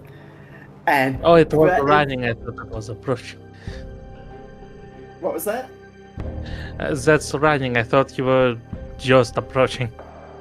Oh no, I was like, Lucas was sprinting at him, and I was just like going kind of slower so that if you wanted to pause at, okay, here's where we're gonna do initiative, that you could. But... No dialogue first. Everything else. Okay. Brett's thinking Lucas is kind of just. Nothing you're saying matters to me. You're going just ignoring his question entirely. You know, I saw your eyes before. Such fascinating similarity to her you possess.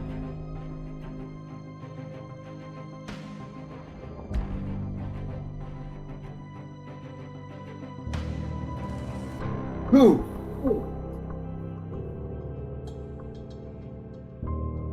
No, the great phase that given me the knowledge to do all those marvelous things.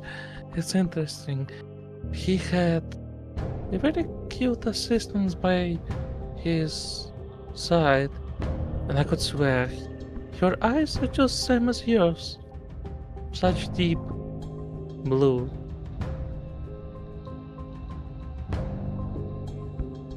Oh, excuse me. Are you also one of his assistants? Assistants.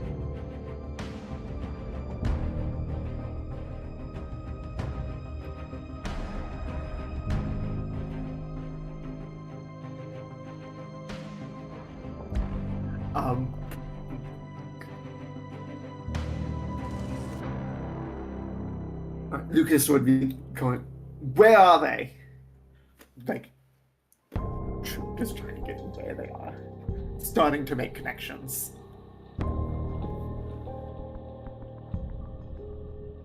Oh, so I presume you aren't one of his assistants then?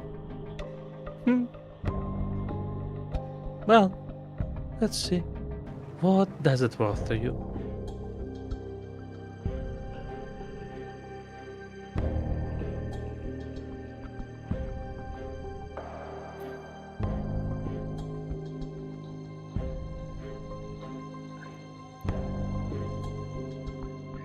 How about what it's worth to you?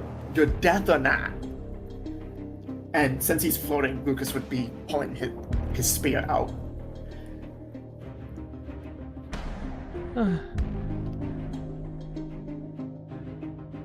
Such a fascinating thing. No, I guess whoever created you also couldn't escape the mistakes of overall aggression. Such a shame. Once they understand their new form, they always turn so aggressive.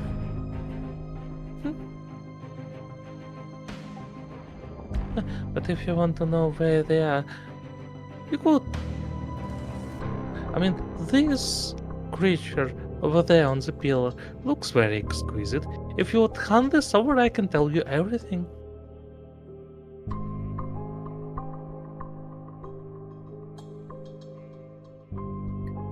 I don't deal in lives. But that's trade. Maybe someone else will. What about you, fox creature? I see you're missing an ear. I can fix that.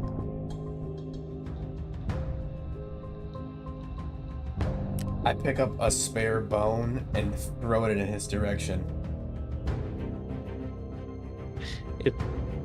It makes a very wide arch, passes through the creature and lands into the cauldron.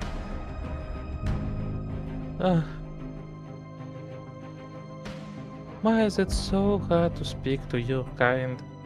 You always have to act so aggressively. I don't speak with words. I speak with violence.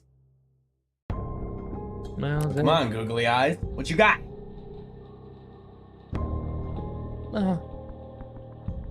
Well, if you are so eager to exalt our violence, alright, so be it. Let's see how the last creation of mine will perform. I was eager to give it a nice test. With that, the creature quickly floats around the cauldron and, well, points both of its arms right onto the green boiling bile that is on the inside. Suddenly the lightning expands through his arms and hit whatever it is that boiling on the inside, as it suddenly starts to take form. You see a long reptilian head suddenly arising from the cauldron, and then another one, and another one, until few of them, 3 to be exact, don't mind the image, stick out from the cauldron. And as it roars, we roll for initiative.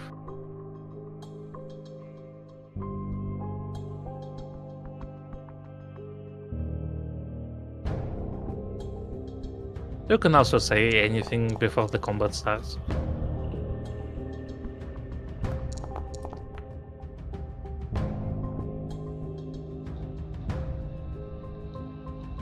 What the frick is my roll? Come on! I think you got a 20. It's not showing up on my end. Let's see. Oh, That's weird. maybe it was mine and it just got bumped. There we go. There it is. 21, nice. But I digress. Let's see.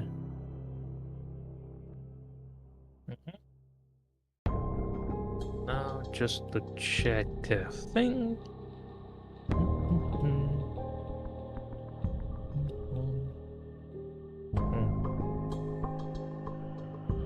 Like? No, that was the wrong one.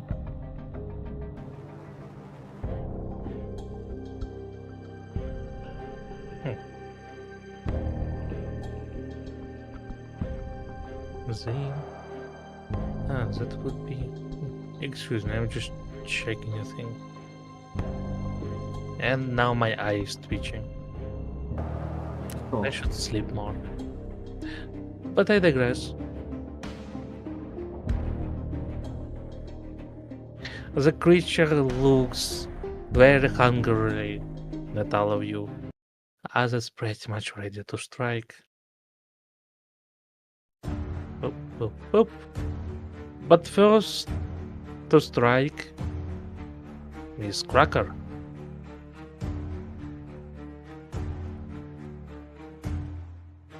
You know, I'm starting to think babysitting the horse was a better option.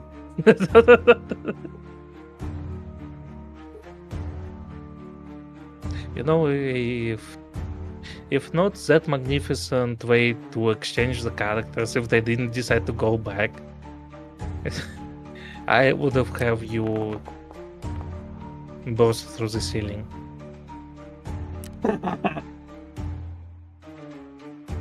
But alas, it hits. Yeah? I was gonna say, somehow, all the walking over to the mine and then the dungeon, we just end up right back underneath the unicorn guy.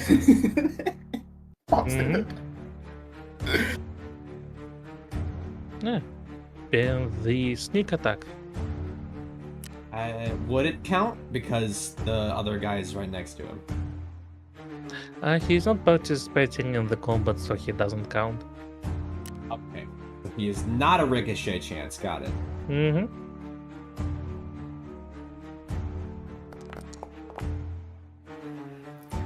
Does that mean that we're not allowed to target him too? Aww. No. And I still have a bonus action, which I don't think all I got is dash. Dash, hide, and disengage. A hide allows you. Disengage would be- A hide pretty much allows you to enter stealth in combat, but doing so on the plain terrain is very difficult. Yeah, isn't it like I have to have cover or something like that? Yeah, I mean, you have the pillars. that's true. I could back up, You could. but what for? Why would I hide? If you successfully hide and you attack from stealth, you gain advantage on your attack. Sorry, nothing more. I'm hiding behind the pillar if I can. You can. Now roll your stealth as you use hide as the bonus action.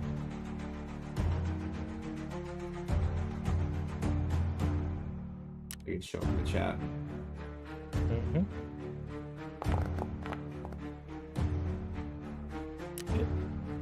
Mm-hmm. We shall see if you will be found at the start of Hydrostone. Because it's enemy rolling perception against your stealth. Ah, okay. And if one of the enemies succeeds, they pretty much point out, there is this fucker breaking your stealth. But it is Lucas's turn. Alright, so I have maybe two questions. One, how tall up is the cauldron? Like, is it a deep, shallow one, or is it like roundish? And so, like, what, 30 feet up, or what? The cauldron itself is about, let's say it's wide but not that tall. It's more like, does it technically make it a pan? It's 5 feet tall, so you may reach with a spear, for example. So it's pretty shallow then for the width of it. Okay. Or at least unless if it's set into the ground or something and deeper that way, but yeah, whatever. And looking at it, does it look like if someone grabs the handle and has like the whole weight pulling it, that it would tip or not? It sounds like no, based on how shallow it is, but It would require a giant's strength to tip this cauldron over. dang it. Well, there goes the The- plan to ruin. The Hydra itself is of a huge size. The cauldron is gargantuan. Yeah. Wait, There goes the plan to ruin his cauldron of boiling. At least I think gargantuan comes after huge. Was it? Yeah. But they technically mean the same thing, but There's tiny, small, medium, large, huge, and yeah, then goes gargantuan. Like it's an actual size class in D&D. It's the biggest one okay. can be under normal circumstances.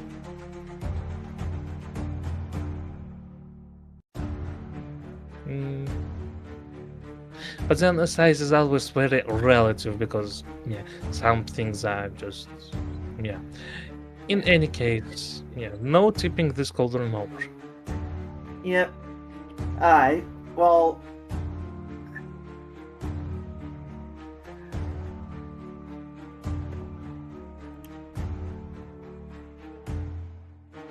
Is the spear throwable? I don't see it.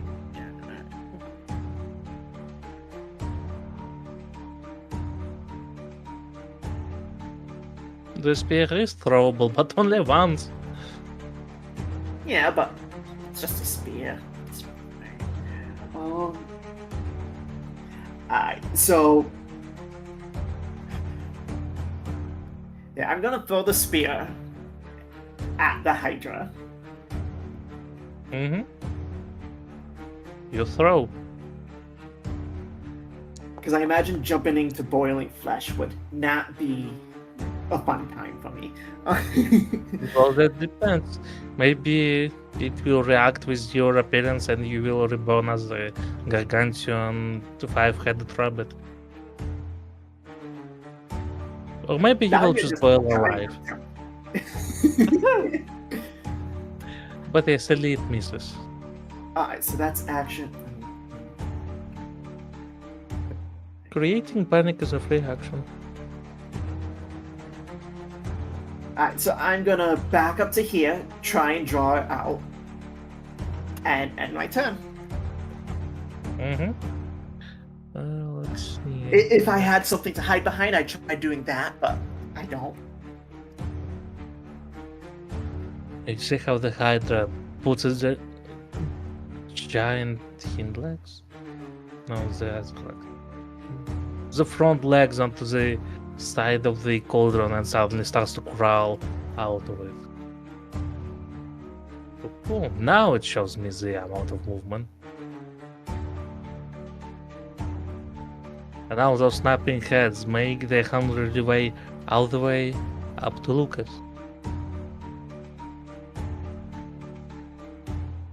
Let's see. Now a bit of guessing game, a bit of a memory game. How many heads did I say the Hydra has? You said it currently has 3. That's right. And so goes the bite number 1, 2, 3. There's 2 of them hitting. gotta move. That's quite some lag. Alright. As the heads snap at you, you feel pain.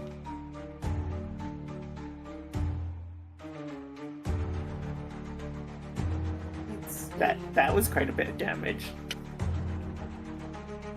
It was. But let's see. That would be. Give me a moment. Was it the? Mhm. Mhm. That's it.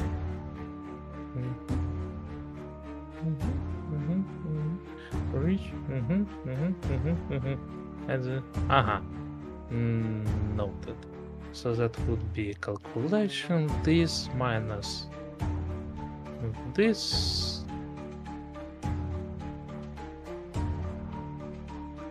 Minus of this. Oh yes, that looks about right. So putting calculator there.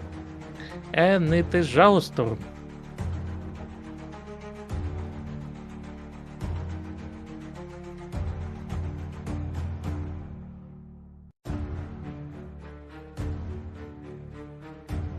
Alright, so it's my turn. It is. Okay. Well, I'm charging my laser, so to speak. Mm-hmm.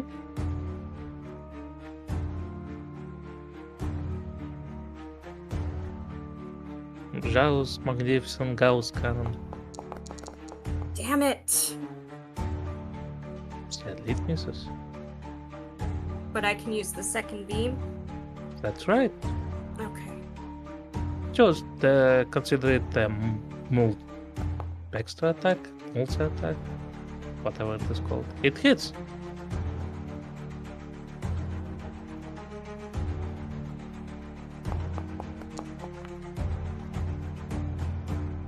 Well, my first beam missed, but at least the second one did max damage.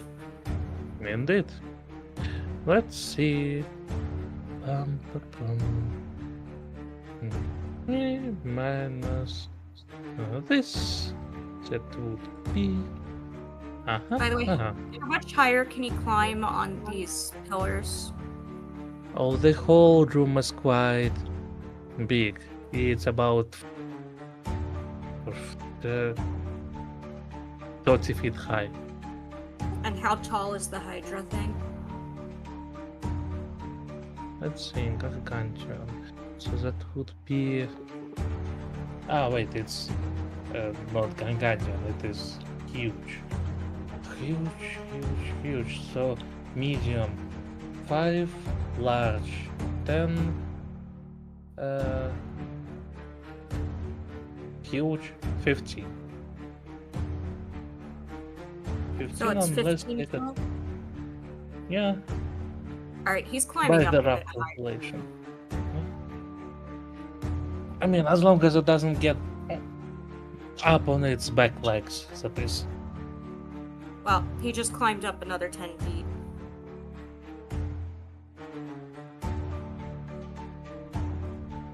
But yeah, back to the damage. As your beam right through it, suddenly blasts the next of one of the heads, making one head to fall off to the ground. The Hydra now has only 2 heads. That is concerning, but I end my turn. Yes.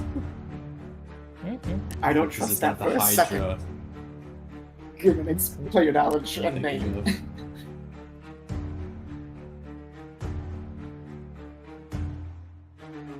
Alright. Okay, we will use the elevation as the amount of heads. So plus 2 feet means 2 heads, obviously. T stands for amount of heads. Okay. Oh, but yeah, also perception. Let's see if it had noticed you.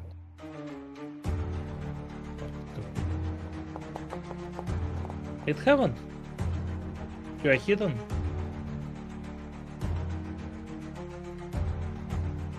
I had a change of plan. If I throw a dagger, I basically can't do anything else. I just feel like I could get more out of just rushing up to it and stabbing it. If you stay on the north side of it, it'd be flanking, but you have advantage either way right now. So. thing with the creature of this size, the flanking doesn't exactly work. You need to be within the certain size range, as much as I remember. So let's see. Yeah, it is within the. I mean, if a tiny spider attacks you and there is a tiny spider standing right behind you, it's not considered flanking now, does it? Yeah, I mean- honestly. I mean, they were distracting me, but if they were actually attacking. I mean, maybe I'm pulling it out of my ass because I don't remember the precise rule, but let's just say within the like one size Size category or larger something. than you. Yeah. So you are medium, so a larger creature you can still flank. The huge and bigger, no. So does my large for carrying capacity count towards that? I'm kidding. I know it doesn't. Hmm. Do you try to lift it? No. It probably squishes. Good. But I'm sorry for the interruption, please. Go on, Chow. Okay, so is this the same as ambush prey? If I move, I don't get advantage. Y- Mm, mm, mm.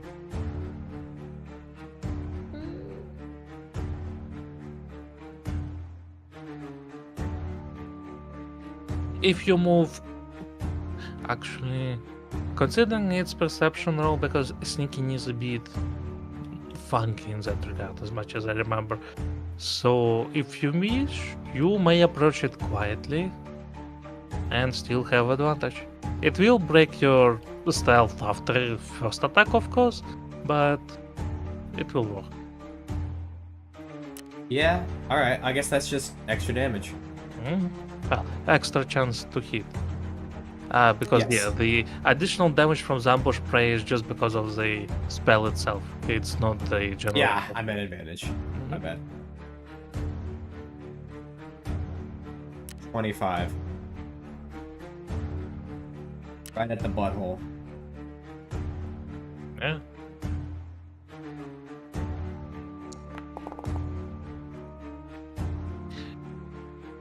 You know, they speaking of the buttholes of the giant creatures,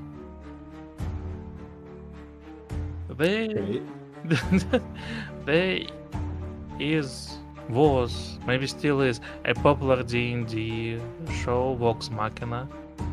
At some point they were fighting a dragon, and yeah, one of their tactics involved a rogue and a bard launching themselves up the dragon's butthole to attack it from the inside. It worked. Yeah, I'm not very fond of that. Mhm. It was also the black dragon, so it was also full of acid. But I digress. Yeah, that hits, that deals damage. You can do this. I'll stay. I think I'll stay outside. Mm. I mean, do you have climbing speed? No.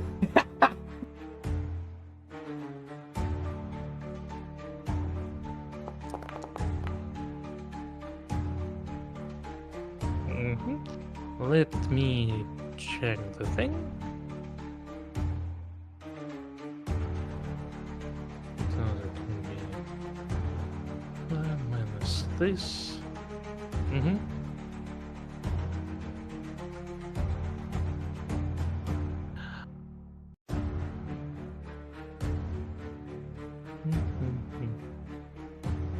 As you try attack it from behind, one of the heads tries to launch onto you. But thankfully you are faster than that, and your rapier mace makes a very nice slash on its neck, and another head falls off.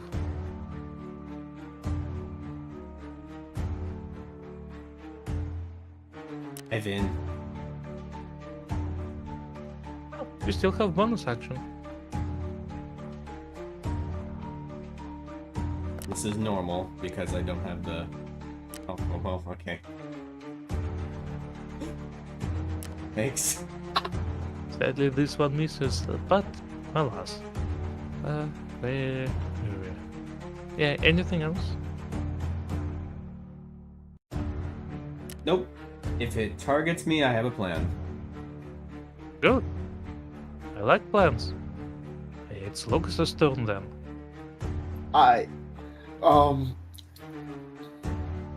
Yeah.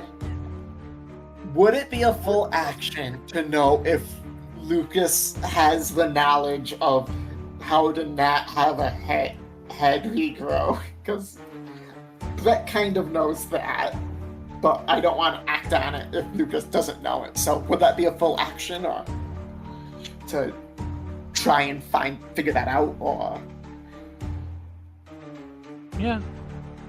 You may roll your Arcana to see if you remember anything your wife sharing. Oops. Well, if it's a full action, I want to just do attacks on it instead, but that's why I'm asking. Yeah, sadly it will take an action. I don't think Lucas would be in the thinking mind space to do that, but... So, I guess I'm just gonna tear into it and hope I can rip its last head off and that it doesn't regrow.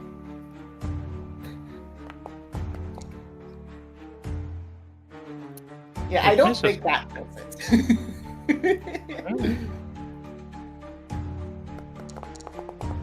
It misses. I roll good right now.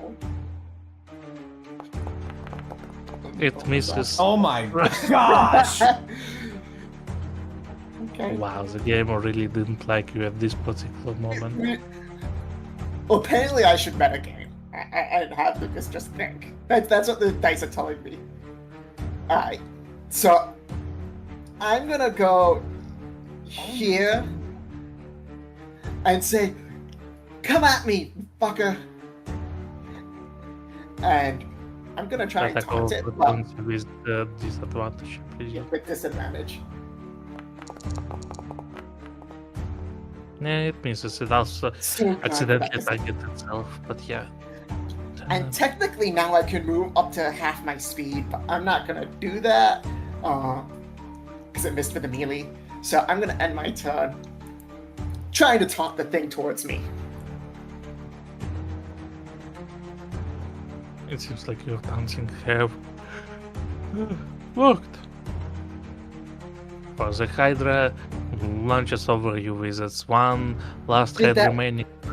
Did Yeah. that just leave Cracker's area? Attack of opportunity, yeah. Actually, wait, yes. Because of how the token is drawn, it's a bit hard to judge, but yes. Yeah, So- that's why I was double checking because I wasn't sure. So shovel if you wish. Attack of opportunity.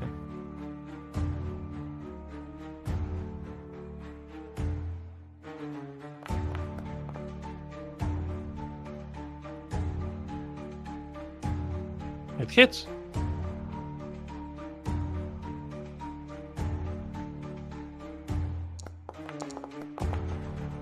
But once! No. But let's see. Is it? Yeah.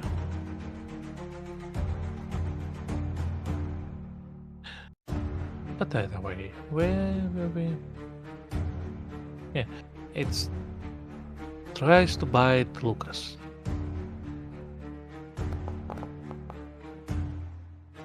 It hits, it bites, taking 6 points of the hit points of which rotten flesh out of him.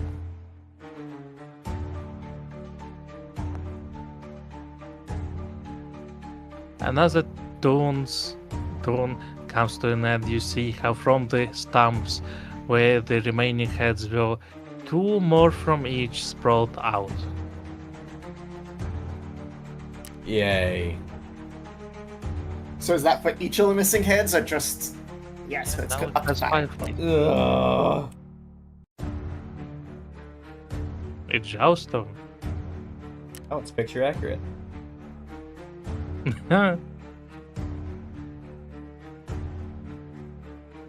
Let's see how far you can take it.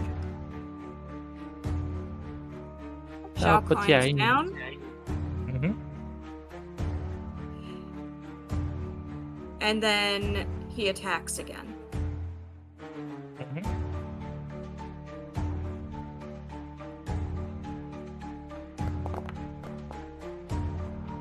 Sadly, it misses.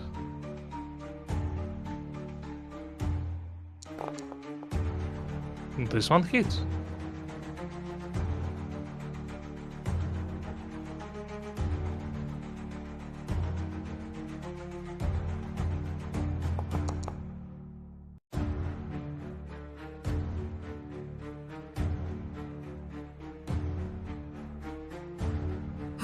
Alright, that's the end of his turn then. Mhm. Quick question. Is your wish ability reaction to when someone says it? Let me look.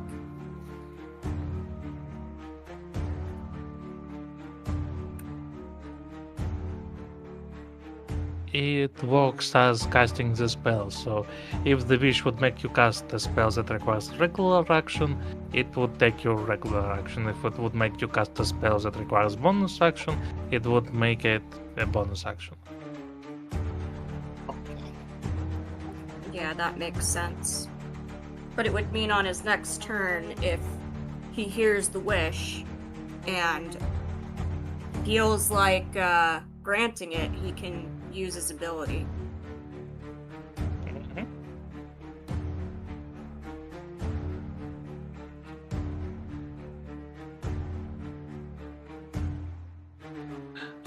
But yeah, let's see. It is Shovel, your turn. I guess I'll just keep poking it, since Brett likes to grab aggro. To be fair, I have like 3 things that let me do aggro decently. You are so close to death, man! I have 17 left. It's fine. It only has 5 heads at like 7 each. It's Oh.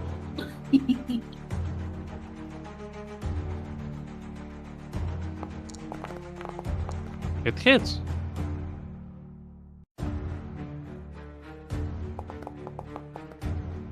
Finally, good number. For 10 amount of damage. Plus Damn it. plus 7 more. As once again one of the heads comes off.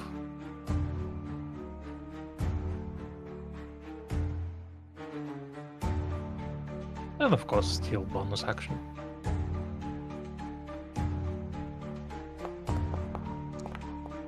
It hits.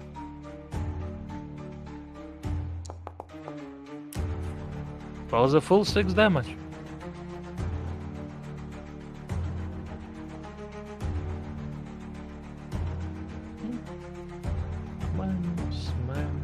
Minus. Yep.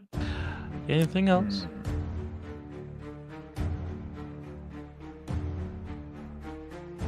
I have 20 feet of movement. I'm trying to see if I can use that at all.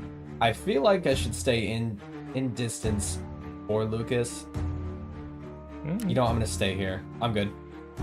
Yeah. Also, you have 30 feet of movement.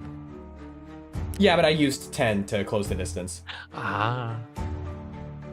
Right, now I remember. But yeah. Where will we? Yeah. It Lucas's turn. You feel near death. And would asking the book to use healing be not? I think that you did that as it basically has its own turn. Just that dropped it Yeah. out. Okay. The book has its own action because otherwise it's a bit Okay. funky. Just wanted to double check. It's like, hey, book, that vitality spell or vitality would be real nice. Mm-hmm. And that's the one that it concentrates for up to a minute. Every turn it does 2d6 healing to one creature. Mm-hmm. But let's see. Huh? I just saw something weird. Anyway, let's see if I can And this.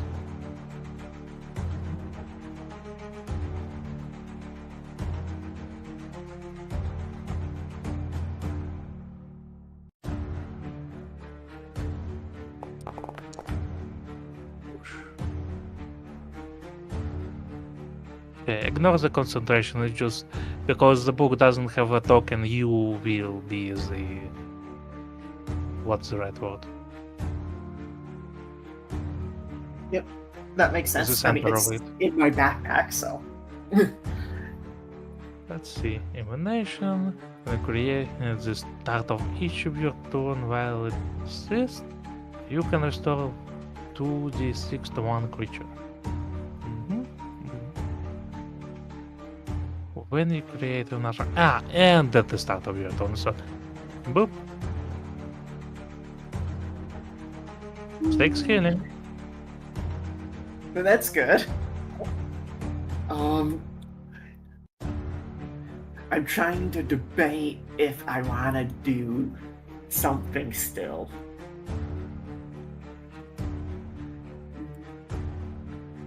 Hmm. I'm gonna attack. That's going to happen, so. That was so close, bro. So close to a 1. It's fine. Hmm. No. But it hits.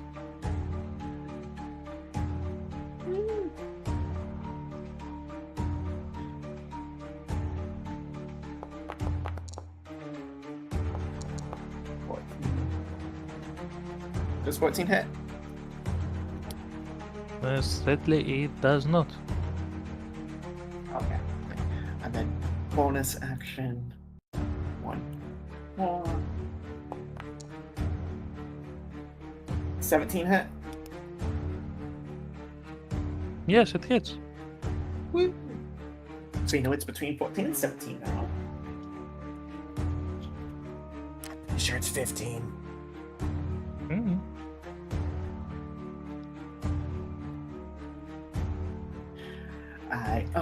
Let's see. It has 4 heads. Each one can do 7-ish to me.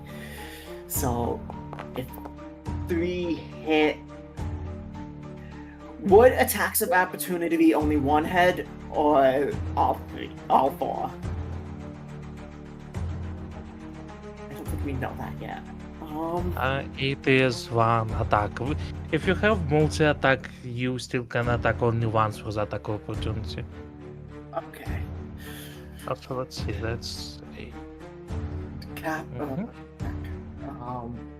Cracker is injured. I don't know what you're at.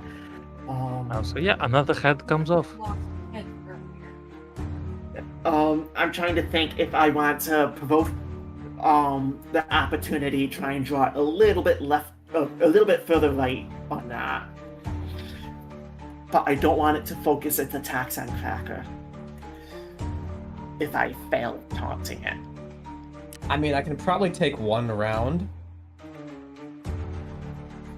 If you, like, need a break. I mean, also, if you need it, you can heal with the vitality if you need it more than me when it's... I'm at 36. I'm gonna move the... I think it was 3 that I need to move, and say, "Over here, you scally brat!" And try and taunt it again. So it gets disadvantage attack of opportunity. Scally brat. Breath. Ah, I'm insulting its breath. Hopefully it's a decent top thing. I feel like saying over here shit breath would have worked better. Sadly, Hydra lacks the capacity to understand you. It does have the capacity to bite you. It should be with disadvantage, my bad, give me a moment. Moving your head to unstack it. So anyway, another normal attack. Would it still hit? No, it actually misses. Ignore the damage. Anyway, let's continue. Also, that's a very funky looking aura, but what can you do? Alright. So I'm trying to taunt it again. Its turn though.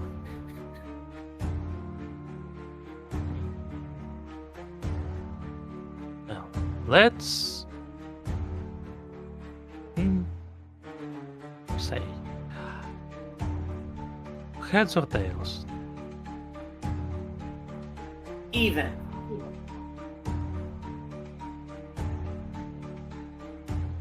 All right.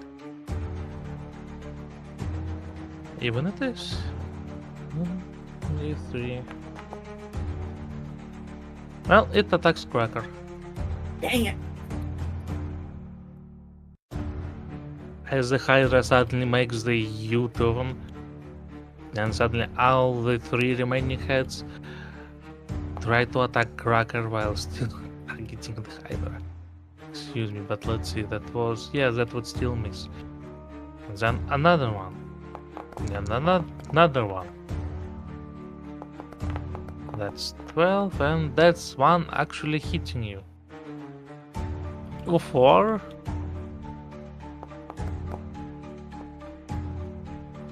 $11 damage.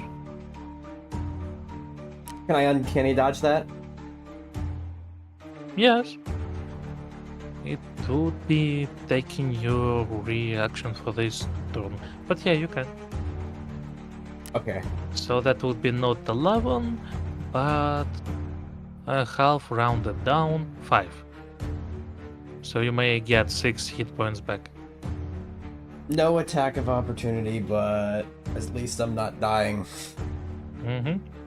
Let's see, you have 25, so it would be 36. Voila! Wait, 1? Wait. 6? Wait, what? 25? It would be 31. 31.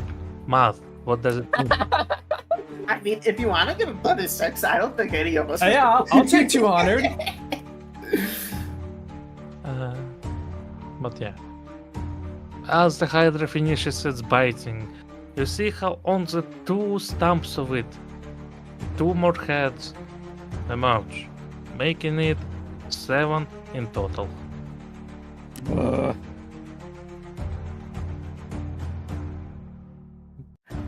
It's a good design that it only grows its head at the end of its turn, isn't it? I really wish this thing would stop regrowing its heads. Oh shit, I was also forgetting a thing. The Hydra regains 20 hit points when it grows a new head. So 20? let's see. 20 for each. Yeah, 20. So it regained. So it grew heads twice, so that's plus 40.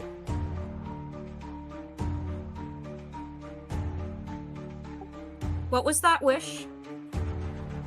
That it would stop regrowing its heads. Because Lucas doesn't know that that would be fire damage. Give me a moment.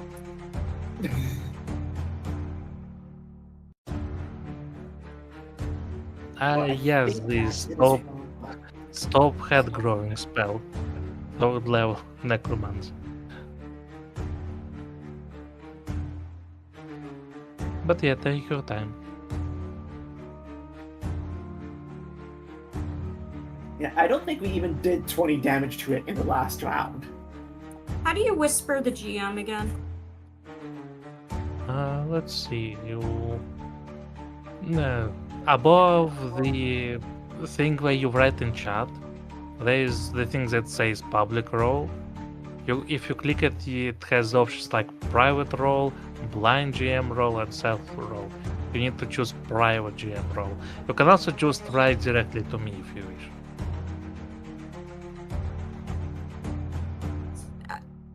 I'm confused now. Will private GM role let me send a message and not just roll? It will make both messages and rolls private. Okay.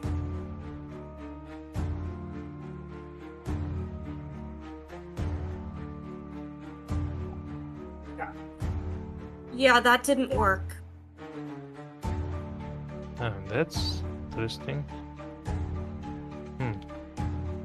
It's set to the... I'll just send it in Send- Discord. Mm-hmm. Oh, let's see what the... Turning That on spell. VPN. Mm-hmm. I don't think that spell is in the compendium, so. It's one of the ones you said I can cast, though. Yeah, as then it most likely will be. Well, let's see. It's from Hunter's Guide to Everything. Yeah, it should be there. Let's see. Flames, Wrath on creature within the range. It takes on the fields. Oh, Also, it is. the burning, some bright light. Oh. Also, at the start of my turn, did the book do its healing? It haven't actually, so let's see. So first the healing, then we do with the spell. Okay.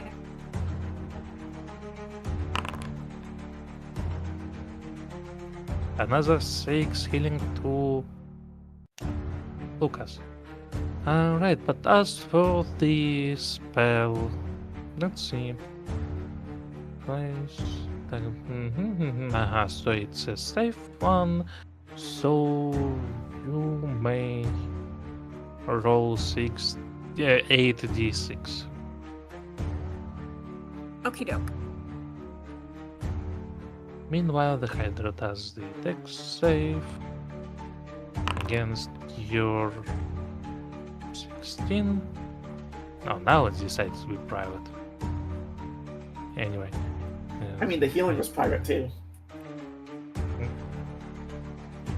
Let's see.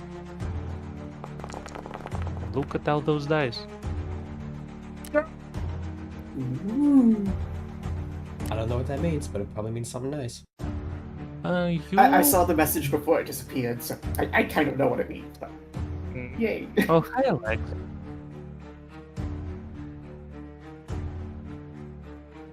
I think it's first time we see you here on the D&D, but I digress, sorry.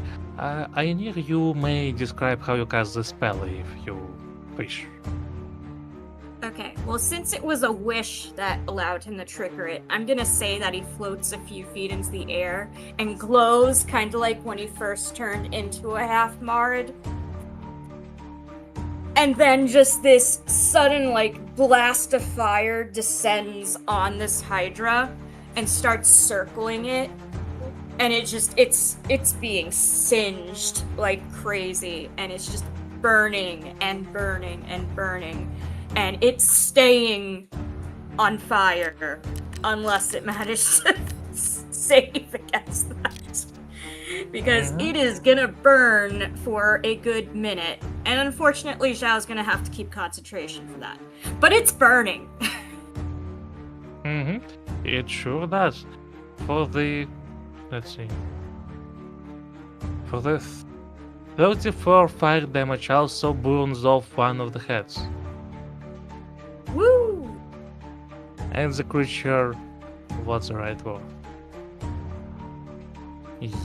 Yells? No. Screeches? No, not quite. Roars? Roars? Roars. In pain. Anything I else? did all that healing. Well, it's still my turn, so...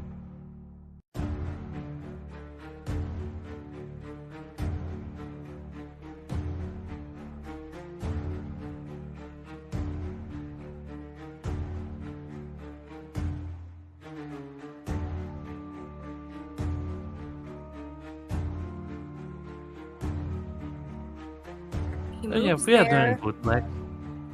Yeah? What? Just talking to the person in the chat. We are doing fine, like, so as you can see, they're winning this fight, more or less. Let's see if anyone dies. But sorry to interrupt you, please. Continue. Oh, no worries. I was just puzzled for a moment there. Alright, let's see. You know what?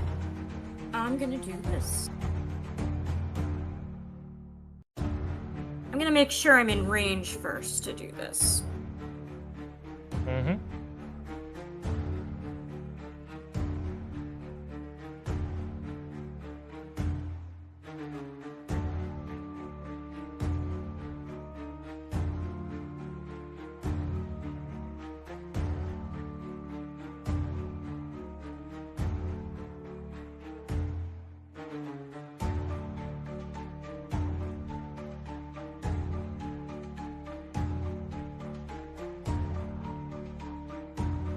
Oh yeah, and how are you End doing, of my Black? next turn, so I am going to do this to it.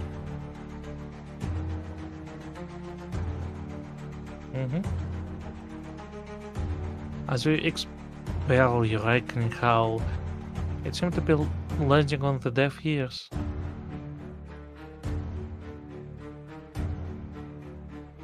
Aw. Hydra is immune to being frightened. Damn. Alright, well, end of my turn then. Mm-hmm. Quick question, Cracker. Are you going to need the healing at the start of my turn? No. Okay. Just wanted to Hmm. double check. That could change Okay. by the end of his turn. Oh, that sounds fun. Are you gonna jump Yeah, I into always the, got a plan. Are you going to jump into the cauldron to see if you can evolve into a bigger fox? Maybe. That would be awesome, actually, if he just became large-sized. Well, only one way to find out. But please continue. Don't let me interrupt your plans. Like I would just die. Hmm? Who knows? I mean, just straight up death is so boring. Sadly, it misses.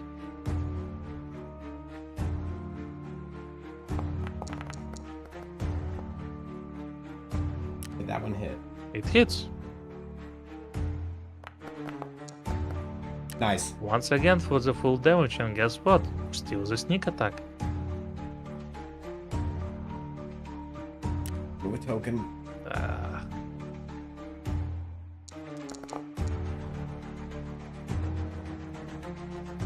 Let's see, and with that, another head comes right off.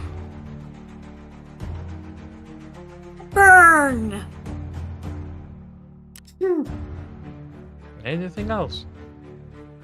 Yes, I shall move away.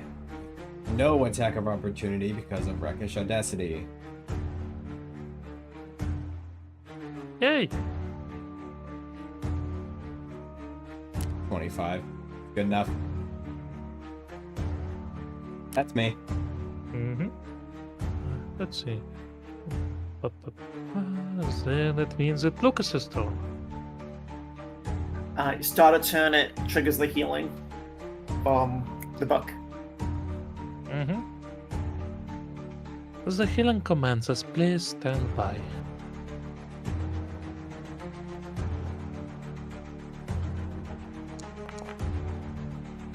Another 6.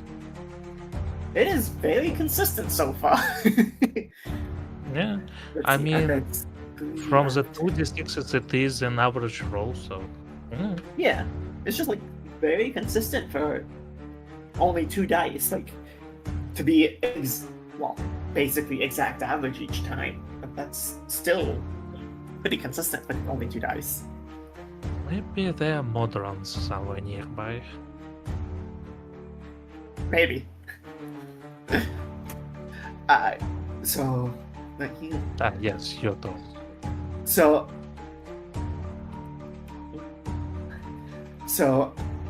why can I not?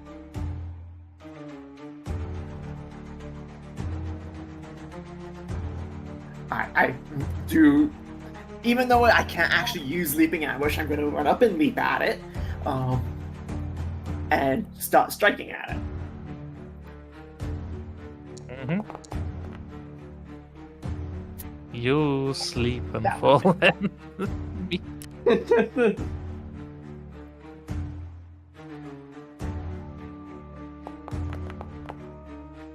But you stand up and hit. I go like try to kick its head, and it just like slides off of it instead of hitting it. Catch it with the claw on the way down. And then for the bonus action,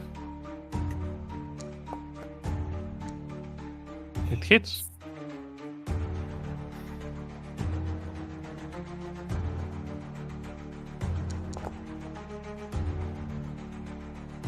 And another head comes right off. and then Now let's.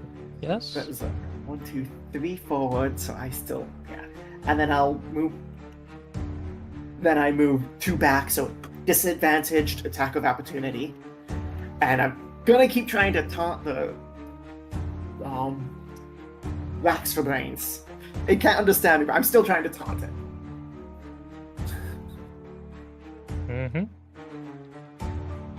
And let's see. First thing is the spell. Where are we? Burning. And stress and the elevation. Tiger. At the end with storm.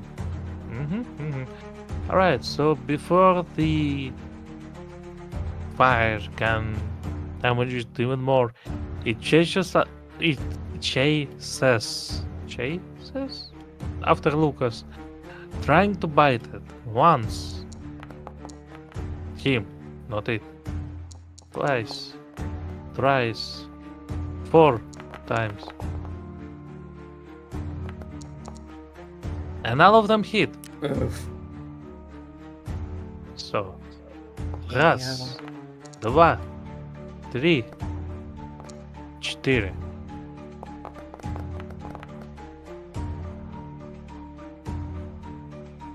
So let's see. 3 plus 7, 10 plus 5, 15 plus 6, 21. It'll be fine. You feel like you're back to being near death. But let's see, now the fun part.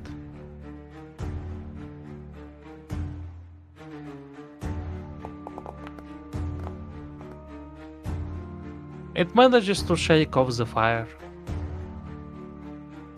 Wait, was it? Damn it. Does it spell end? Target. The damage change. The spell ends on the successful one. So sorry about that. Oh, Good that news, means it you are doesn't not- take damage, and it regrows its head, doesn't it? Yeah.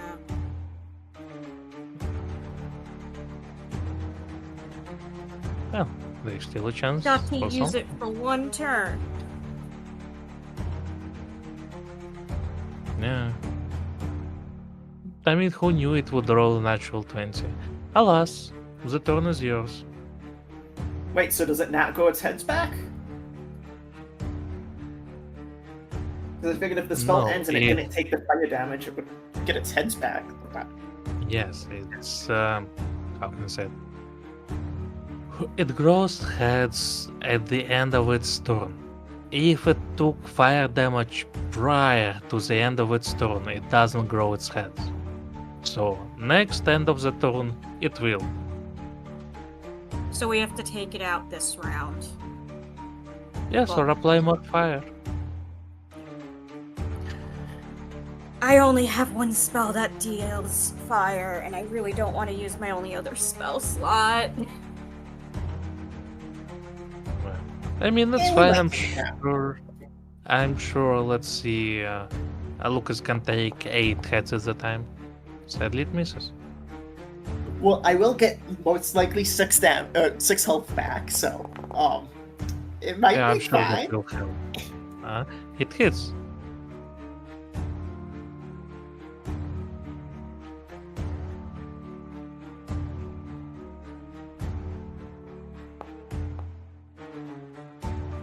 Really, game? Really? Minimum damage? Fine. Wow, it really wants to stretch out this combat. But alas, where was I? Yeah, I know, legs, but if it would just die, what's the point? No, so there is no tension. But I digress. Anything else?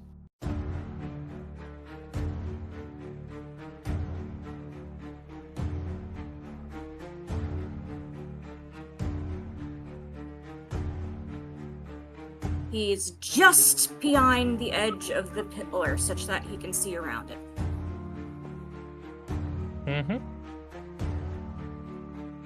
It is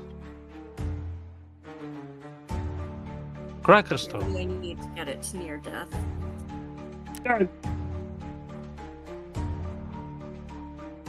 Lucas doesn't seem to be doing this well. He'll be Was that one? fine. He looks near Alright. that.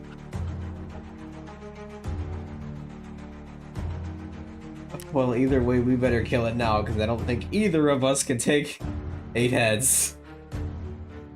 This depends. I mean, that's a lot of head to take. I think I can take 2 of them. Sadly, it misses.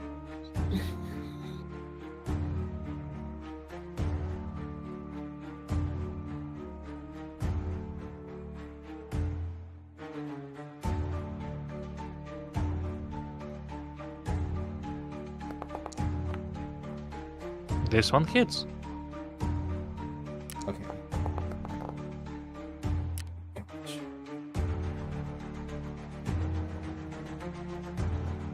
Gotta move a token again.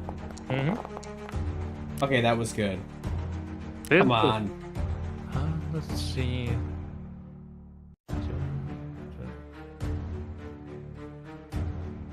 So that was 6.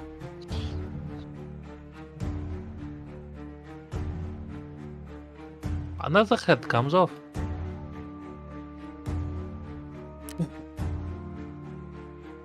Anything else?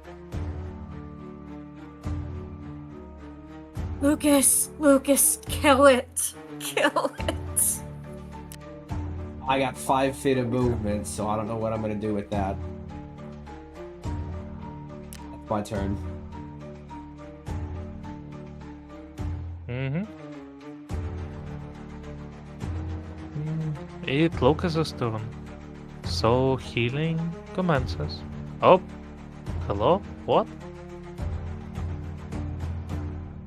I Did think you Brett explode just yourself? lost connection. Did I? It looks fine. You have. Oh, now I've Wait. lost connection. Yeah. I'll refresh. See if it connects again. Yeah, you disappeared right off of the initiative thing. That's no Yeah. fun. It was my turn. I think we all know exactly what I'm gonna do, but that's no fun. It was my turn. Well, I guess Lucas got eaten. Oh, okay. I guess I'll need to think up a new character. You Does received that So mean we three. now Okay. are the Hydra. You received 3 healing. By the way. Okay. Oh, only 3? Come on, bud. You can do better. Not gonna complain to it though. Fine, I'm not doing it anymore. I think that was what. Like, well, Lucas went up. Brett is complaining, not Lucas. But I let's see really this. need to do an actual voice for to differentiate those better. Let's see, let me give you back your initiative of 20. Or whatever it was, because you were right after. Alright, Can I good to go then? Give me a moment. Oop, oop. So that's one turn back. And yeah, now it's your turn. Okay. More claws.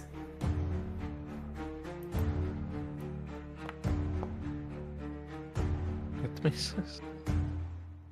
More claws. Me win Christmas. It misses. Bonus action. More claws. Oh, Hey, it hits. Finally.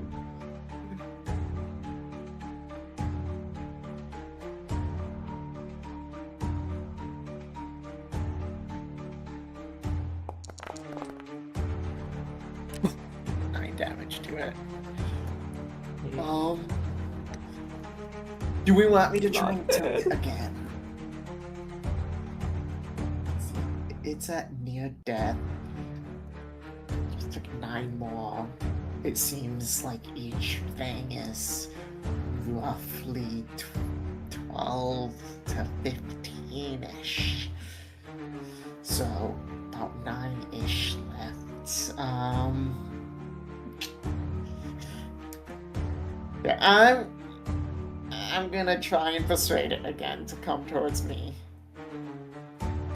Well, first thing first, attack of Disadvantage. opportunity. It still hits. Oof. It's So you know, here's your 4 damage. it's fine. I still have 13 of that left. Whoop. Aw, he ran away like a wimp.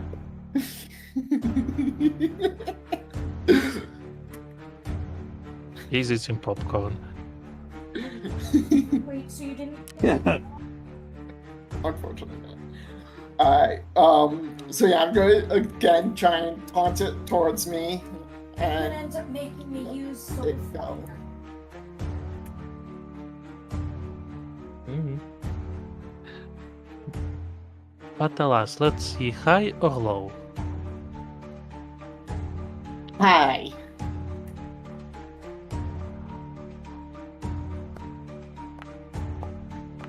Do I get to add my ignored you. charisma bonus? It's a whole +0. You know what? He's not the warlock. My charisma bonus is a +0, so it's not like it does anything. Yeah, fair enough. So it would be a coin toss either way. But I digress. Sadly, it ignores you. Oh, look at this very biteable fox right over there. Ouch. Going once, misses. Going twice, Ow. hits. Going thrice, hits. So bite number 1 and bite number 2.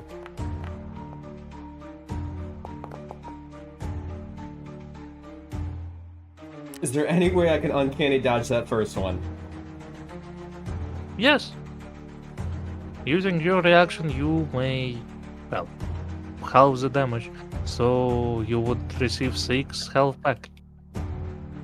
6, okay. Well, That's yeah, enough.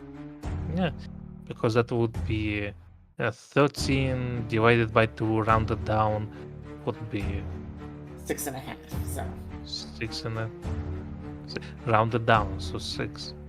Wait, that means you receive 7. I would get 7. Yeah. Yeah, enjoy your additional hit point. Yay!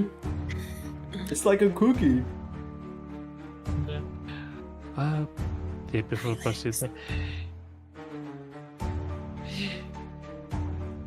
Yeah, you see links. It's sadly Delta can't be a cameraman for today, so we have to default to YouTube because that's where the shovel can be streaming. But I digress. Let's see. We had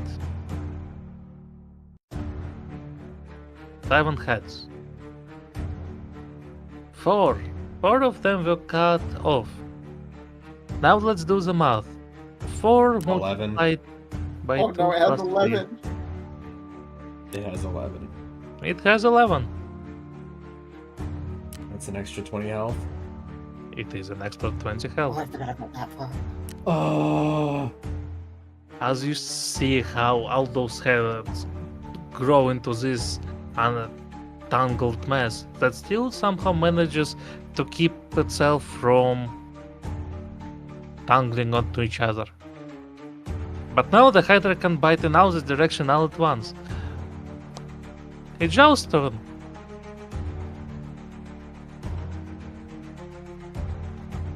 As a fun thing, because of how the creature is structured, it regains 20 hit points on regrowing heads, but it takes 25 hit points to cut off a head. So it is... You can out-damage it in is a theory. long one. In theory, you can roll good. out-damage it. Very slowly, but yeah. As a fun fact, it dies if you cut off all its heads, so if... Yeah, you can also end the combat early if you have time. There's no way we're cutting off 11 heads in one turn. Yeah, but I meant like in the beginning. For example, it had 3 heads. But for example, if you would have done 75 damage and kept it from regrowing the heads with fire, the combat would have finished at the half of its health. Even less. Yeah, but even what kind of fun would that be? that's true. That would be the fight with the Queen of the Frozen Hell, where you just blew her up. What do you mean? I wish ice We don't have damage Play-Doh here, just blow. also prevented regrowth. It would make sense, but I think it's only fire. I thought it was fire or acid. Acid? I don't have any acid spells regardless. Wait, the spoon and throw the cauldron goo at it. It So Frank, it's emerged such from that. I don't think that would help. It'll do something. would do something alright. But let's see, where was I? Yeah, as the rule states, it is just fire, but Oh, I must be misremembering then. I guess the acid is for the trolls. Yeah, the acid and fire prevents trolls from regenerating. It needs to be because acid and the force is just disintegrating something, but fire and acid they are like a persistent sort of damage because fire keeps burning, acid continues aciding. Aciding is a very real English word. Look it up. Wait, so that's like a 60 and 20. But I digress. It's your turn. Are you near? You know, that's an interesting name. Every time I pronounce it correctly, it feels like I'm asking a question if you are near. Near something. Like, Are you near? anyway.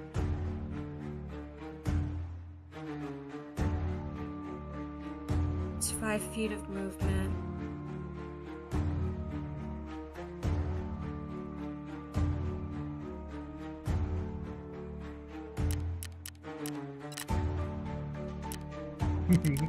I'm glad to expand your lexicon, Lex.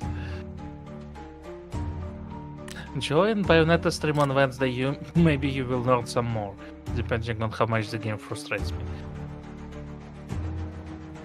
He pulls out the wood dagger, the fancy dagger the Dryad gave him. Mm-hmm. Well, I mean, he doesn't really pull it out. He probably had it in one of his feet and was walking on it, but regardless. Oh, dice, don't screw me over.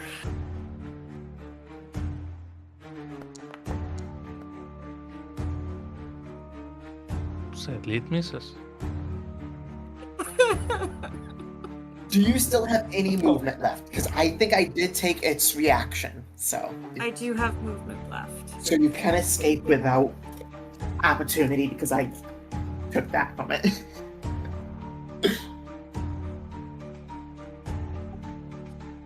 But you're gonna end up dying unless you I both still have run 13. away. I still have 13. It. We might kill it this turn. I mean, if we don't kill it, I can get away. But Luke's stunned. Like, just, doesn't worth it. Leaves. I I walk mean, away from the whole it's combat. his Hail Mary at this point because it has so freaking many heads. Yeah. Also, we can ask the book for more cure wounds, so I can get 2d8 back from that too, because that's not concentration, it wouldn't break the aura of vitality.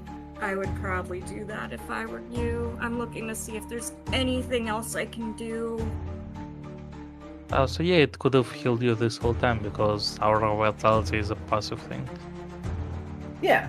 Well, it's a concentration thing, but cure wounds Yeah. doesn't break concentration, so it's fine. Indeed. I can double dip there. But I still have 13. Then definitely do that, and I guess I'm gonna say fuck it and use Hex because I can move it to the mage when this thing dies. Mm-hmm. Probably, but whatever. Well, yes, as long as you keep your concentration on the hex, you can move it when the creature dies. Yeah, I just kind of whispered off without hitting the thing that the mage is probably going to disappear on us as soon as the hybrid Oh, I dies. can't tell when you're doing that because I muted. Yeah, I need to learn to just hit T if I make a comment to myself like that. Anyway, it's been hexed. Not that that does Mhm. that much, but Mm-hmm. it's hexed. Also, I didn't realize this before. We kept forgetting this. It gives disadvantage on ability checks. So I'm gonna do it to its strength checks. Mm-hmm.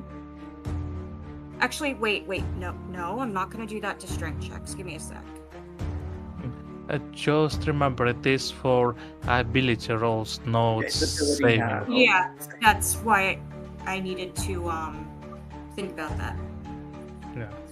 Probably death. So, for example, on wisdom, it will be less perceptive if somebody would to hide or become invisible. Mm-hmm. That's usually Dex what I put. Yeah.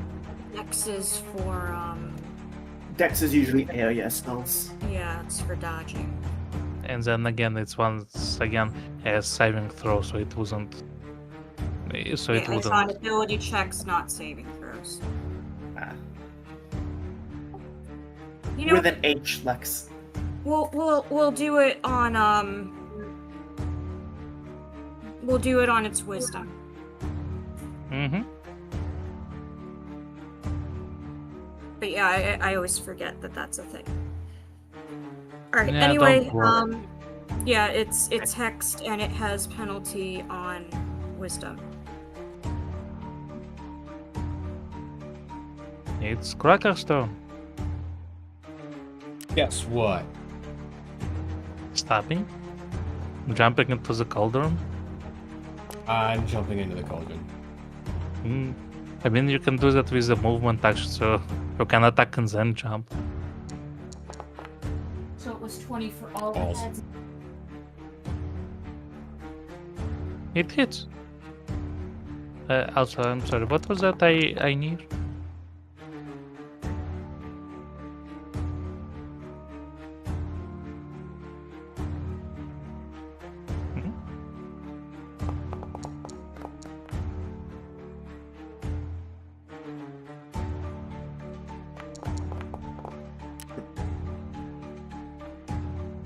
Let's see, but with this, Well, that was 19 damage. yeah. Anything else? Lucas, you using the book? I mean, when it's my turn, I probably will, yeah. Sayonara. Mm-hmm. We're still gonna have a sightline on it. Yeah. Also, Okay, that's me. I don't think it used its reaction for anything yet. Well, Because- I took its. Rakish Audacity. Ah. I attacked it. Ah, right. Also, My bad. I took its attack of opportunity as well, so it hasn't been its turn again. I yet. to move closer and away. My apologies. There's so many things to keep You're track of, good. so I apologize. No. So I'm thankful for you reminding me of things. Anyway, it's your turn. Yeah, I was trying to tempt it to the mage, but then the mage ran off like a little.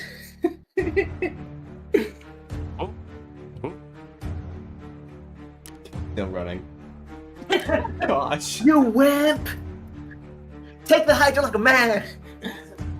I'm out of combat. I can move as I will. As I wish. Alright, so I run off, and again, I'll leap at it. Not that I can try and knock it over because it's bigger than me. But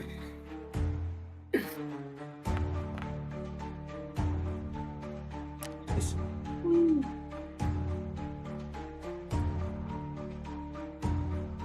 oh, I forgot the healing for the aura vitalities technically before this. So, Let's do the attacks first and then the healing. But yeah, it hits for 9 damage. You just may, you know? Shall you be lucky, that is. Come on.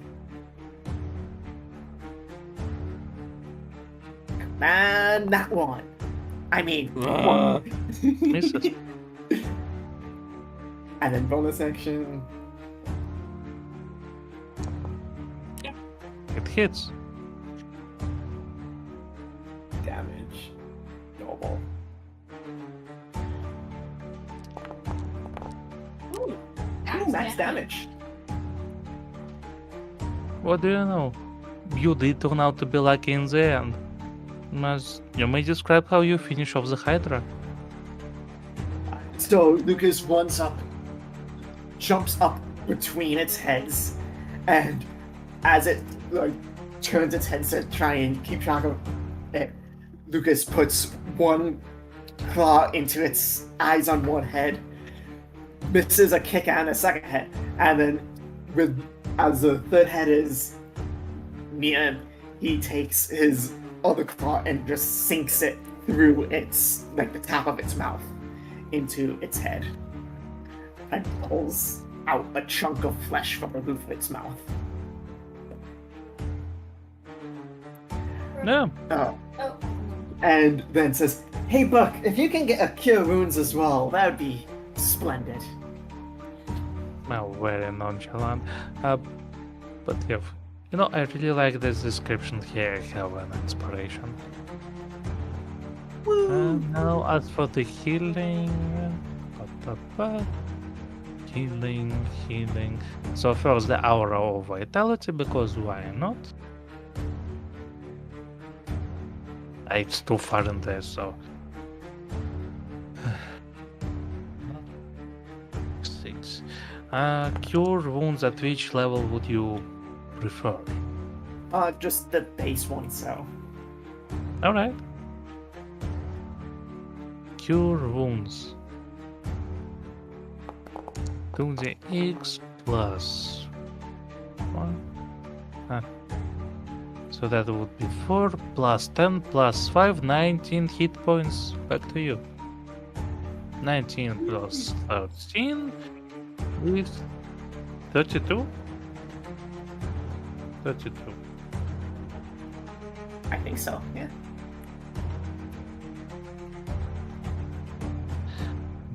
But yeah, the Hydra falls down. Its body starts to convulse along with all of its heads. Zhao rushes in and stabs it!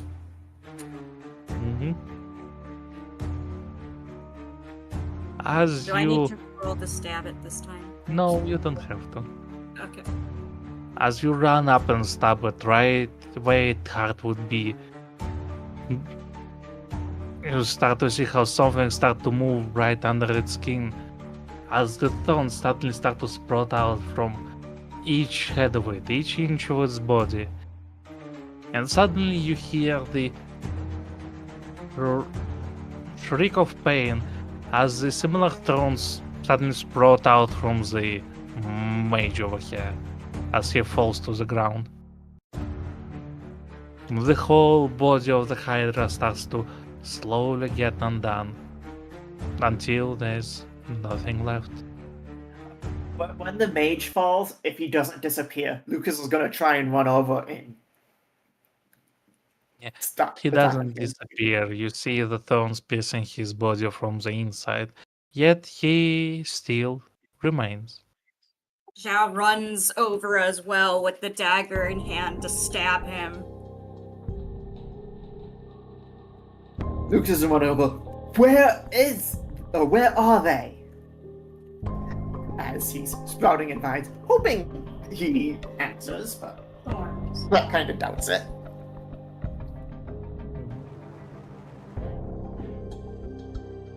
The mage looks panically with all of his eyes onto the thorns that have sprout out of his body.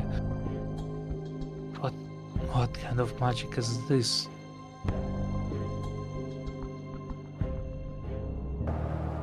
The forest, you asshole! Xiao stabs him with the dagger. Oh my gosh. Just so there is no hard feelings or anything. Lucas pretty sure if Zhao will stab the mage himself, the mage will cease. Without telling you anything. Alright, Zhao's probably gonna hold back just like a inch away from actually touching him. But he's totally gonna stab him as soon as Lucas is done. I mean, that would be fine for them, because I kind of don't think he's gonna say it anyways. But Lucas is gonna be trying to intimidate him into saying where they are, or you will die. Tell me, or you will die. What, Lucas isn't gonna pick him up by the neck and shake him? Sure, that's a good intimidation. Lucas will do that.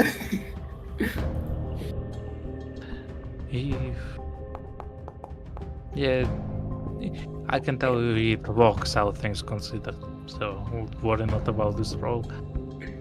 I mean, it would have been said otherwise, but I digress. Where, in his domain, the forest of speaking eyes in the Feywild.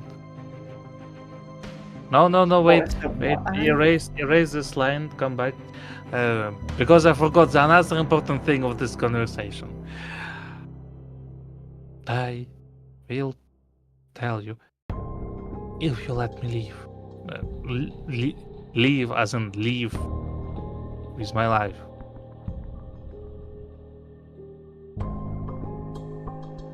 I'll tell you everything you would want to know.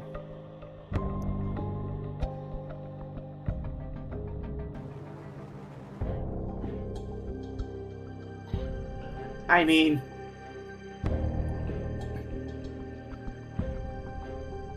Lucas will agree to that. Whether Zhao agrees to that is an entirely separate issue. But Lucas is like, fine, tell me. That's a deal then. I leave intact, and I tell you everything I know. Is it? I don't hurt you. He You offered tell you me. a hand. Do it.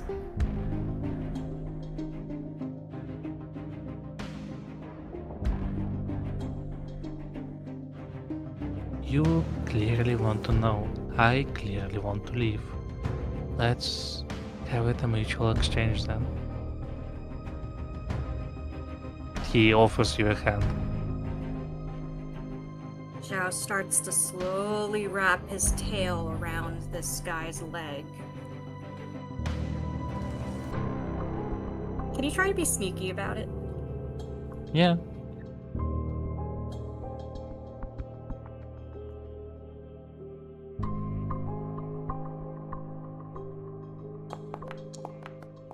He's Yeah, very he- sneaky about it. Yeah, you're pretty sure he didn't notice. Mhm. My life, transformation, simple deal. Do you accept?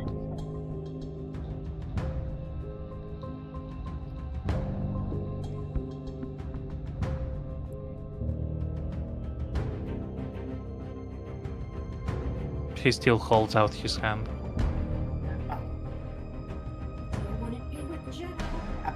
Lucas will accept, yeah.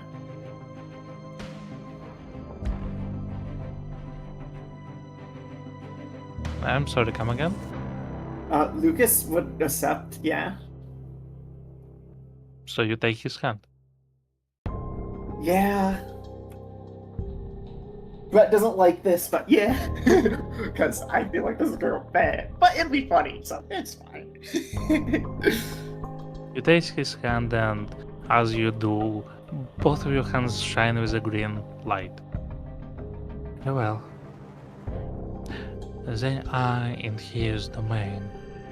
The forest of the shrieking eyes, all the way in the Feywild.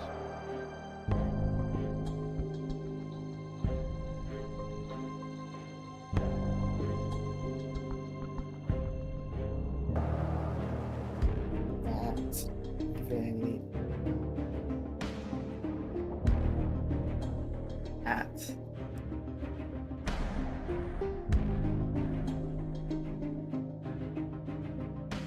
the of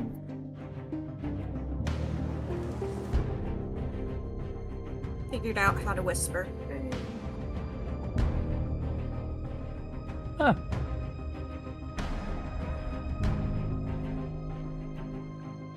Alright.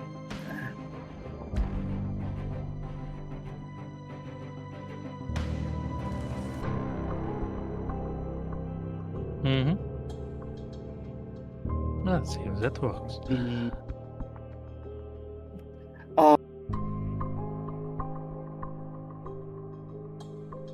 It was Fleshmander's like teacher, right? That he was saying, as well as Yes, the Fleshmander is the name of the creature that distributes this knowledge to others. So, Fleshmander is the creature you're looking for.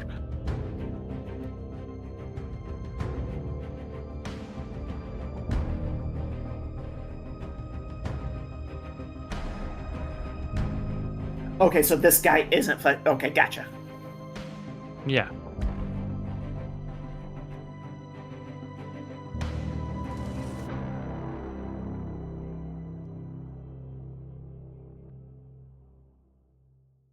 Says.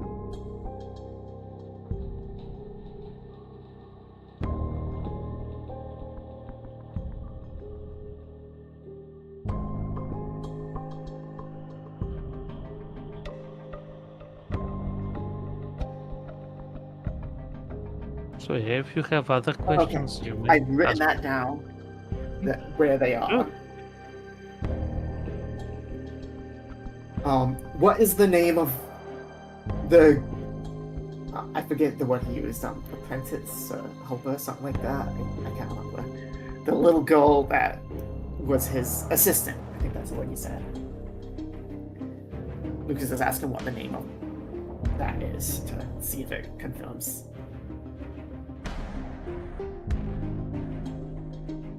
A girl, she isn't but a grown woman, she is. She is called the Mistress of Atrocity. I may show you how she looks. For you to decide if that's the one you are looking for.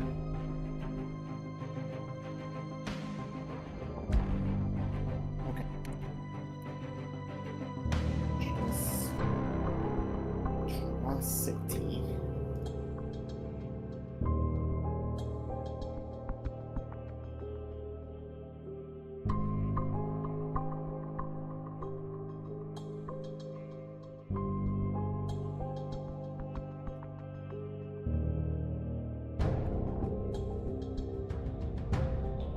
I've got that written.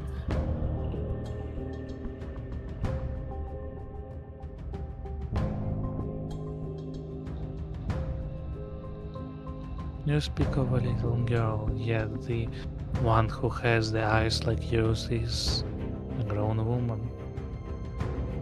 No, I see. When fate takes someone, the time works differently for them. Who knows how many years have passed for her, comparing to how long have you been searching for her?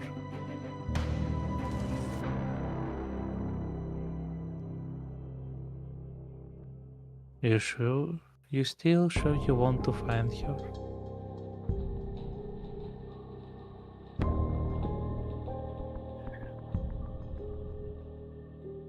Of course I am.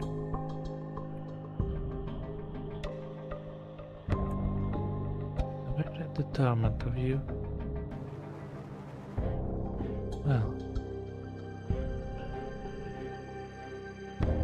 Then, unless you need me, then unless more questions you have, I shall have my part of the deal.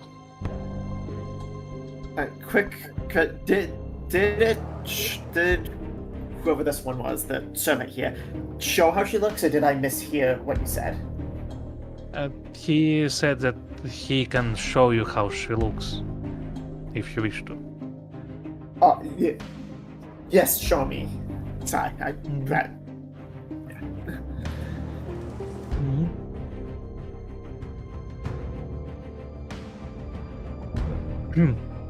You see how he pulls the flesh off his head as if it was a cloak, and suddenly from there emerges a head, that of a human woman. A magnificent long black hair with striking blue eyes. You could swear she is almost the spitting image of your wife. Okay. So Lucas just it's definitely her, and like talking to himself, and steps back. I will save her.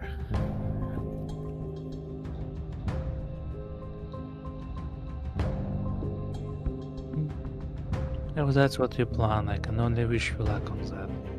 Mainly getting into the Feywild, for only so many ways exist. Can I have my leave now?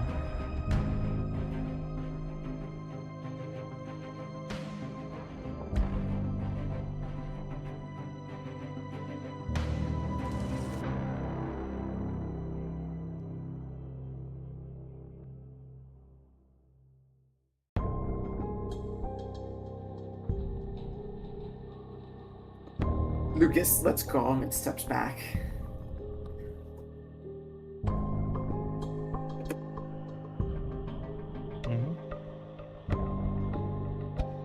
Oh, wrong token. So be it. He pulls the flesh back over the humanoid head as it disappears. Zhao's still holding on to him. Well, in that case, I shall take my leave. Zhao lunges and stabs at him. He is taken by surprise, and your dagger does find its target. Zug not make deal. Only bunny.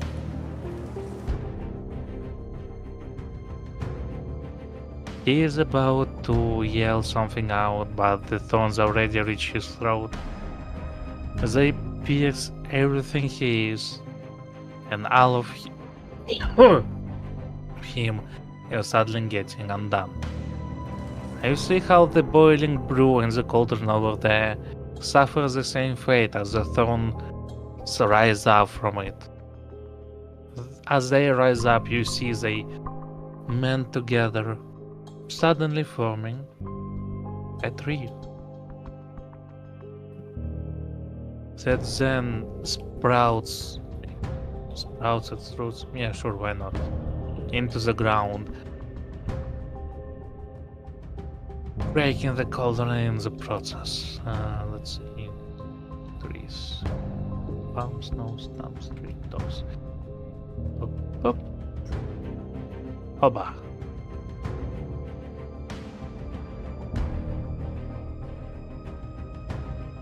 In the distance you can hear, further down the caves, many popping sounds, as if all those bulbs you have saw seem to be popping one by one, as well as the screeches of the creatures distant that are cut short soon after. The mage is no more.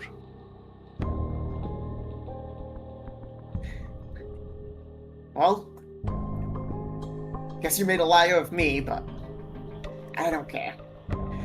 Shall we go see what notes the creature left behind? Bunny not liar. Bunny kept promise. Zhao not part of promise.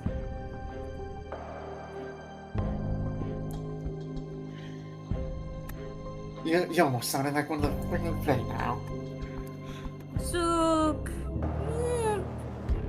Zook make deals with Fae. Deals very similar, yes. Lucas is gonna start walking over to check out what's on the desk in the bottom right. See if there's any pages for the book or anything else that seems interesting. Same. Zhao's gonna be looking for magical implements and the like, mainly. Since Of this course. was a mage, there might be something magical here. There you see is a cluttered mess of what apparently once belongs to those poor adventurers who have suffered their fate to end up in the Cauldron. Stripped of their possessions, all laid out here. Let's see. The first thing you find... That's curious. It is a very dashing looking cloak. And when I say you find, I mean you plural. So yes, the first thing find is a dashing looking cloak.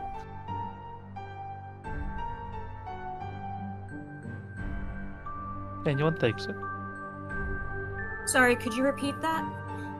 A fabulous looking cloak. Give me a moment, I will write it down because... Wait, that's not how I spell it. Yeah, there's no extra Man. C. But yes, I understood now. Actually, I have... You have? Tiny? And anyone else? Oh. I have an idea. Give me 1 sec.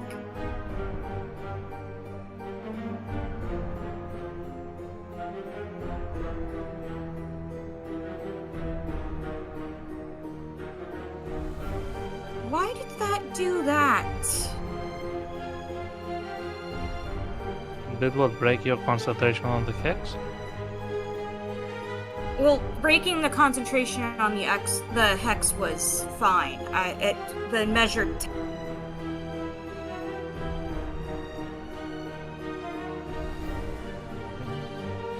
So he's technically, he would have cast it as a ritual, which costs 10 extra minutes over the action. But he cast that to see if anything here is. This mantle you found is definitely magical. Alright, he's definitely gonna pick that up. He will figure out exactly what kind of magic later, and it's probably the wrong size, but sometimes magic items do resize themselves, so we'll see. Yeah, and if there's any magic stuff that the other two don't grab, Lucas will carry it up, even if it's once we figure it out, we redistribute it. It's just any of the magic stuff, really. But one of the three of us are gonna take up. Yeah, so he's sifting through here looking for all the magical stuff, and also if there's any notes on rituals or spells or just magic in general, he'll take those if they're not pertaining to what Lucas cares about. Because he can read through them. But let's see. Wait. So I added an unidentified cloak into your inventory. Let's see. The next thing you find... From the regular look, it almost looks like just 2 small piles of bandages. But from the closer look, there appears to be some sort of arm wraps. You know, like that the monks use. I have a feeling those will help Plato if the ones he already grabbed don't. And yeah, either Plato or Lucas, depending on what they do, yeah. Yeah, or even potentially Zhao or Cracker, depending, again, on what they actually do. Add them to your inventory as well. Another unidentified equipment. Alright, So if you they put it in... Sorry, if you put it in Zhao's inventory, we'll assume that it's been dispersed across everybody because Zhao can't carry as much. But No. just saying, like if you definitely overload me, him, but just assume someone else is I have a bit of a carrying cold in the it. midst, so No, I of really course. feel like Yeah, like I said, cold would be anything that it's you don't know, we're just gonna carry it That back up. sounds awful. Lucas is happy to carry even if we distribute it after we figure out what we do, so. Yep, and done interrupting you. Sorry. It's alright. I suppose other things that perhaps first takes. Oh, so while we go through other things, perhaps another thing catches Cracker's attention specifically. For you see, right over there, a very fancy looking rapier. I'm taking it. Does that also a feel red- magic to Joe? I will get to that. The rapier itself it feels almost like a feather in your hand. The craft, it is the finest rapier you ever saw this far. I'm pretty sure it could even cut through stone. Most likely. I And from pick the- it up, examine it, and immediately throw blood all over the blade. I'm sorry, come again? Okay. I pick it up, examine it, and immediately wipe it all over my shirt to get blood all over the blade. Mm-hmm. Okay. You get your distinguished style, it is yours now. Did it happen I- to being as magic? Yes, as I was about to get to it, the rapier that Cracker is holding is definitely magical. And strong magic it is. Alright, So Zhao tells with him that's the- magic. I'm sorry, I don't mean to interrupt. It's alright, it happens. It's the whole thing about using Discord for those kind of things. But I digress. The rapier itself is practically brimming with magic. He's definitely gonna tell Cracker that rapier is very, very magic.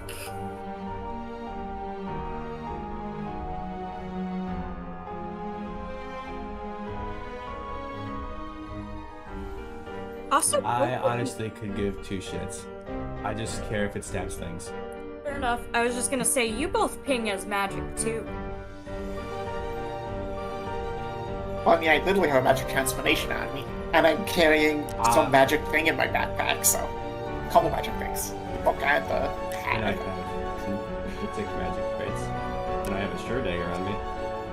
Fair enough. I'm just amused that it shows you as magic. Like, your tokens glow for me.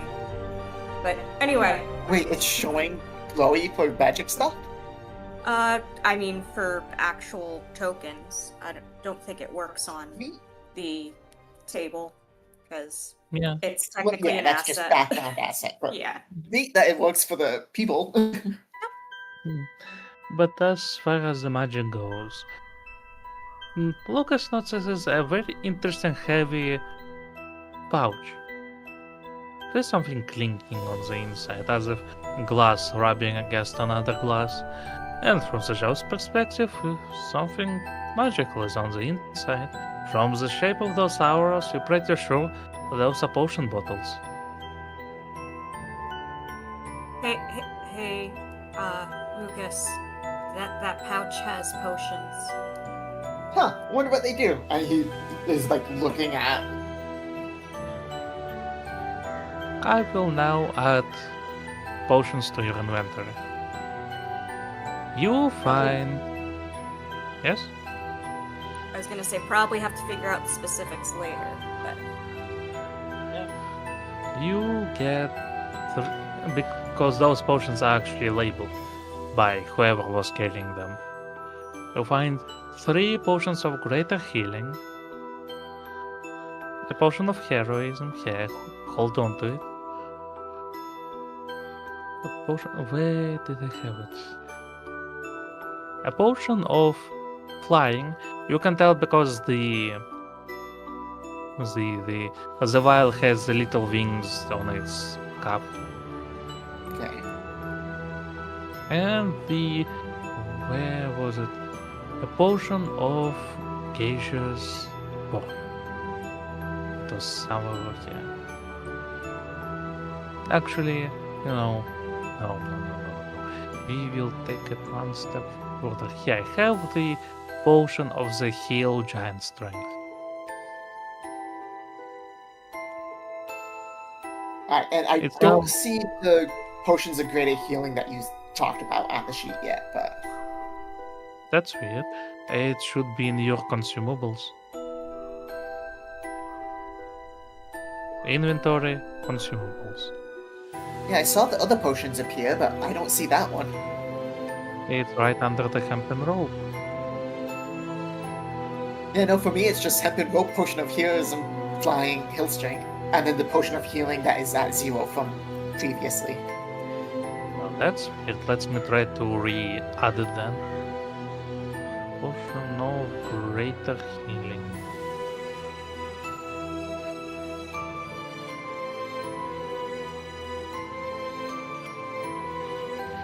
Oh, now I see it. It's 3. Anyway, yeah. Well, that's all you find. That is all Okay. the any notice. That is. And I take it there's no pages for the book we're carrying then? I'm afraid no. I didn't figure there would be, but good to check and there be none, then not check and lose one. Here's a question. Besides, if there were any notes about like spells and whatnot from the mage, are there any spell books by any chance that he left behind?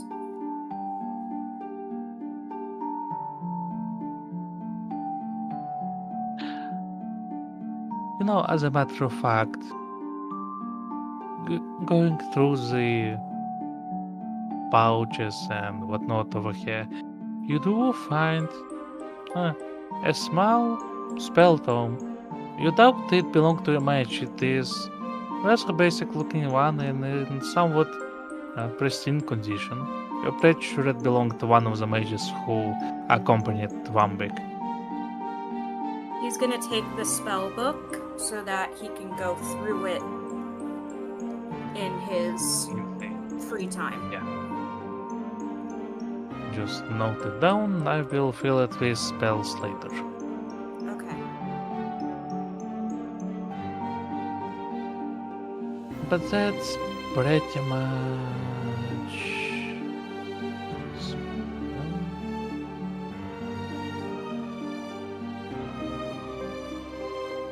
Hey, while you have the magic sense, do you want to just kind of walk around, see if any of the stuff laying around also has it? Such as that corpse over to the left or the sword on the ground and whatnot. If any of it is. Yeah, he can do that.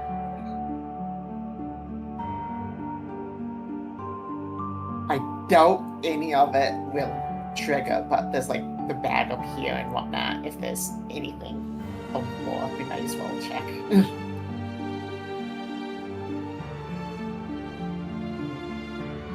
Well, that's interesting.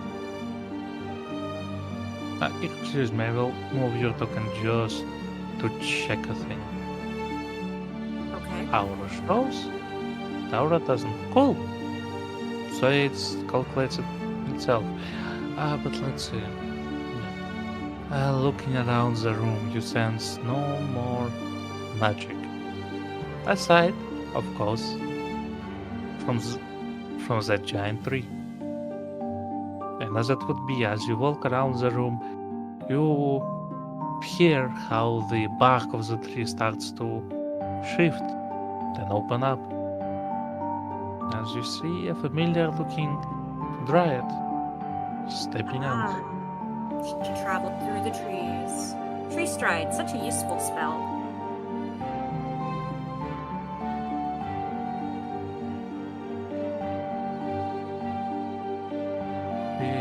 Breathe in deeply, as if enjoying the gust of fresh air. You can sense corruption have been expelled. You did well, Funk of the old forest, of the old woods. Zhao nods and kind of bows his head slightly.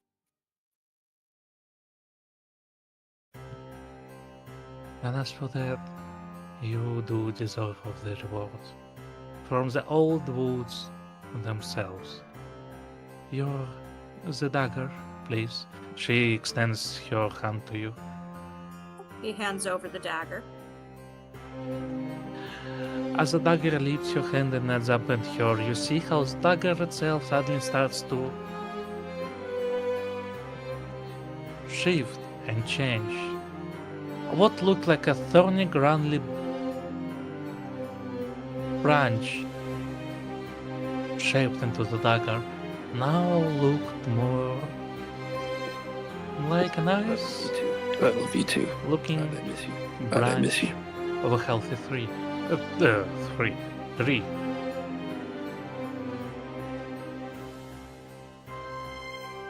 Is that your I'm still reward? listening. Yeah. Take it as a symbol of my forest gratitude. May it help you in your endeavors. Zhao accepts the brand. Yeah. I have added the branch of the old woods +1 to your inventory. You may read what it does. Cool. Let me go look. Just a quick aside. While we were looking through the table, was there any gold portion to it? Okay, good point. Let's see. Ooh, that's awesome. What's it do? +1 to spell attack rolls and saving throw DCs of his warlock spells. And he can regain 1 spell slot as an action while holding the branch, which is especially useful. Downside is it doesn't reset on a short rest, it's long rest. But still. That's still an extra spell per day. Yes, which is a huge boon because warlocks are limited in how many of their actual spell level spells. Yeah, warlock spells are weird. He can cast cantrips all he wants, but... Well, yeah, anyone with cantrips can do unlimited cantrips in 5, but warlocks are just weird for the actual spell levels because it's like all max spell level for you have, but it's short rest and it's less, and it's like, let's add. Yeah. On the exchange, you get the relatively powerful cantrip and the invocation, so that's the intended trade-off. Of course, Warlock worked much differently in the 3.5, which actually is the version I prefer. The version of the Warlock. I like 3.5 for everything. Plus, you can interchange it with some of the 3rd edition stuff. Not all of it, but a lot of it still translates. And you can mix and match with Pathfinder 1E. Yeah. I love it for the number of options it has. Sadly, it's less user-friendly than the 5th edition. The 5th edition is made simple in the way that even anyone's grandma may possibly pick it up. I feel most people have issue with 3rd and 3.5 editions' number of skills more than anything else. But I digress. Well, there's also the... What was that? Creature rank? Challenge rank? Damn, I don't remember now. There's much more math... There's much more math and choices involved, so that's... Yeah. But I digress. Also, by the way, this branch is just, let's say, a re-flavored version of the Rod of the Pact Keeper. It does the very same thing, but I thought it will be much more appropriate for the character. That makes sense. It looked vaguely familiar. Not exactly the same, but vaguely familiar.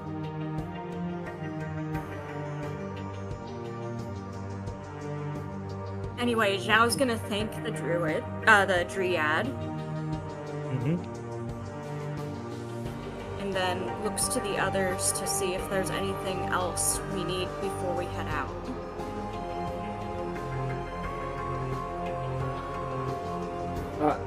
Lucas wouldn't have anything other than, like, presumably he's like counting on splitting up the gold evenly from whatever those two rolls mean as far as goes. Oh yeah, my bad. I forgot to press enter. This is the amount of gold you find. Divided by 4, it's 160. 160 each. So Lucas would put 160 in the bag with the hat that he has to give to Plato later, and then 160 to the other two. So.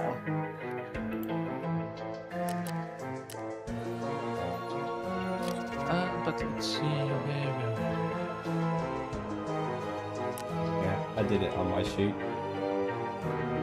I will add it to Plato's before someone forgets. Okay. Overall. Through the magic pockets of the gold have found its way to Plato. Anyway, the grass. Where were we? Right, looking over. That's all that's left, etc., etc., etc. Yeah.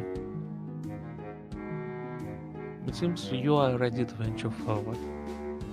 If you wish, I shall secure your way out of the forest. We would greatly appreciate that. Let's see.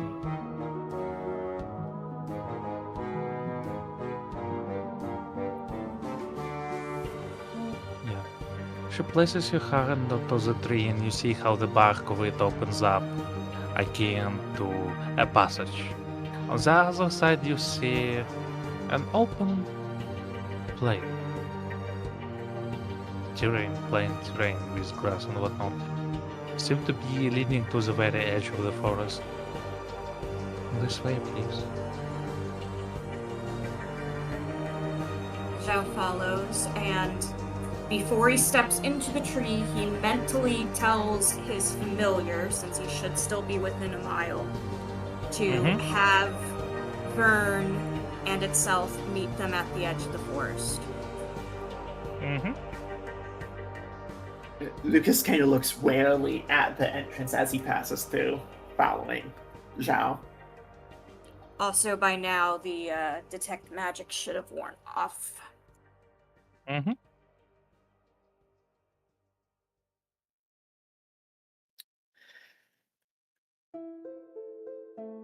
And Cracker?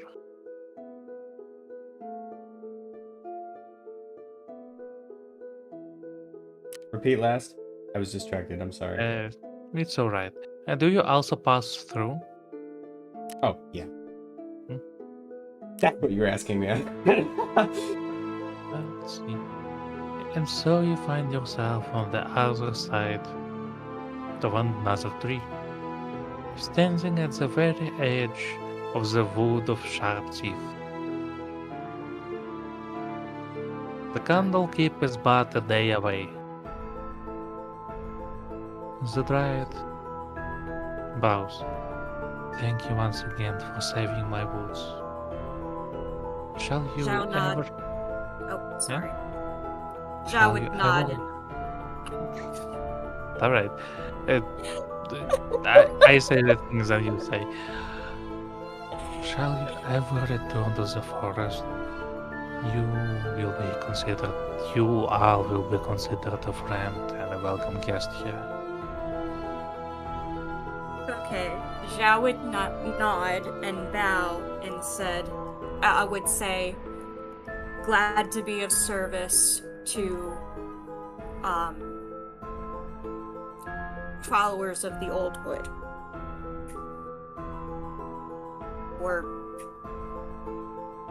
children of the Old Wood would make more sense.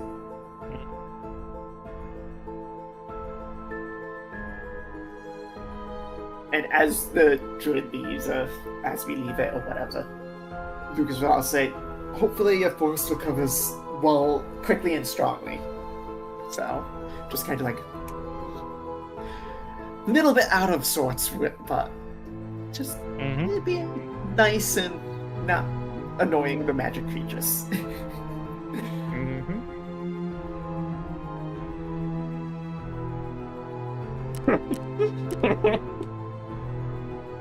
No, do you want to stab her?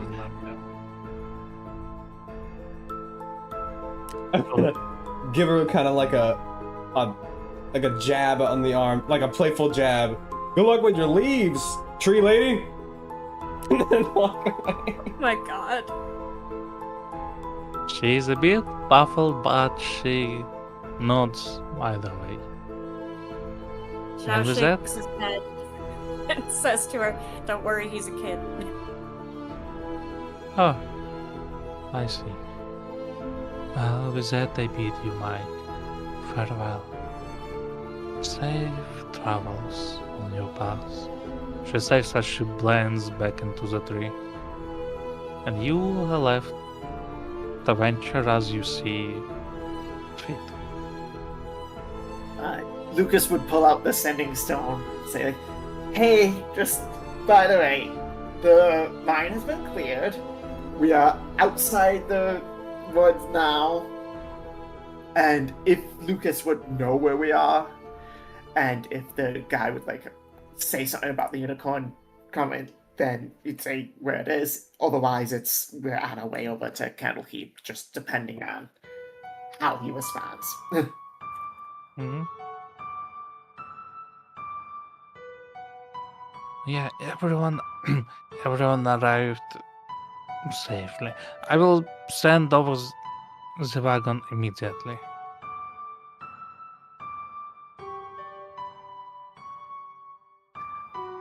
And Lucas would just say, like, "Hey, can you ensure that if the unicorn hasn't left yet, can you tell them that we're not in the forest, but at the edge, kind of thing, so that it doesn't try to go to where we met it while we're outside." Of course. Of course. It will find you. We'll see you soon. I think the party should take a short rest while we wait, or even a long rest, Yeah, definitely. because Mm. I mean, it's gonna be at least several hours before the unicorn rejoins us, probably longer.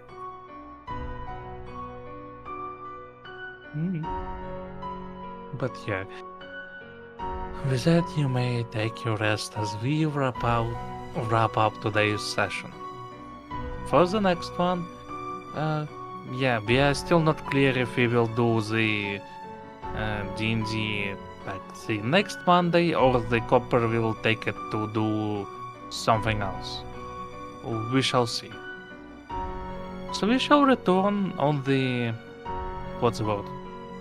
Monday, this or on the next, on the one after the next. As Omega Republic has a lot of planned for the 2 spooky months we are about to encounter, so there is just a slight change in schedule. We usually stream on the Twitch channel, keep the eye on the announcement channel every Monday. It's usually the link usually gets posted there. So yeah. I hope you enjoy. Thanks for joining us, Lex. That's very nice to know.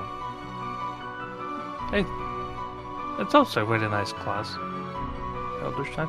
Never played an Eldritch Knight, maybe I should. But I digress. I hope you all had fun. Whoever is watching, who will be watching, who have watched and fell asleep during the Hydra fight, because that was dragging out a little bit. But yeah. It was fine. We kept hitting it, and then it died, and it was all good.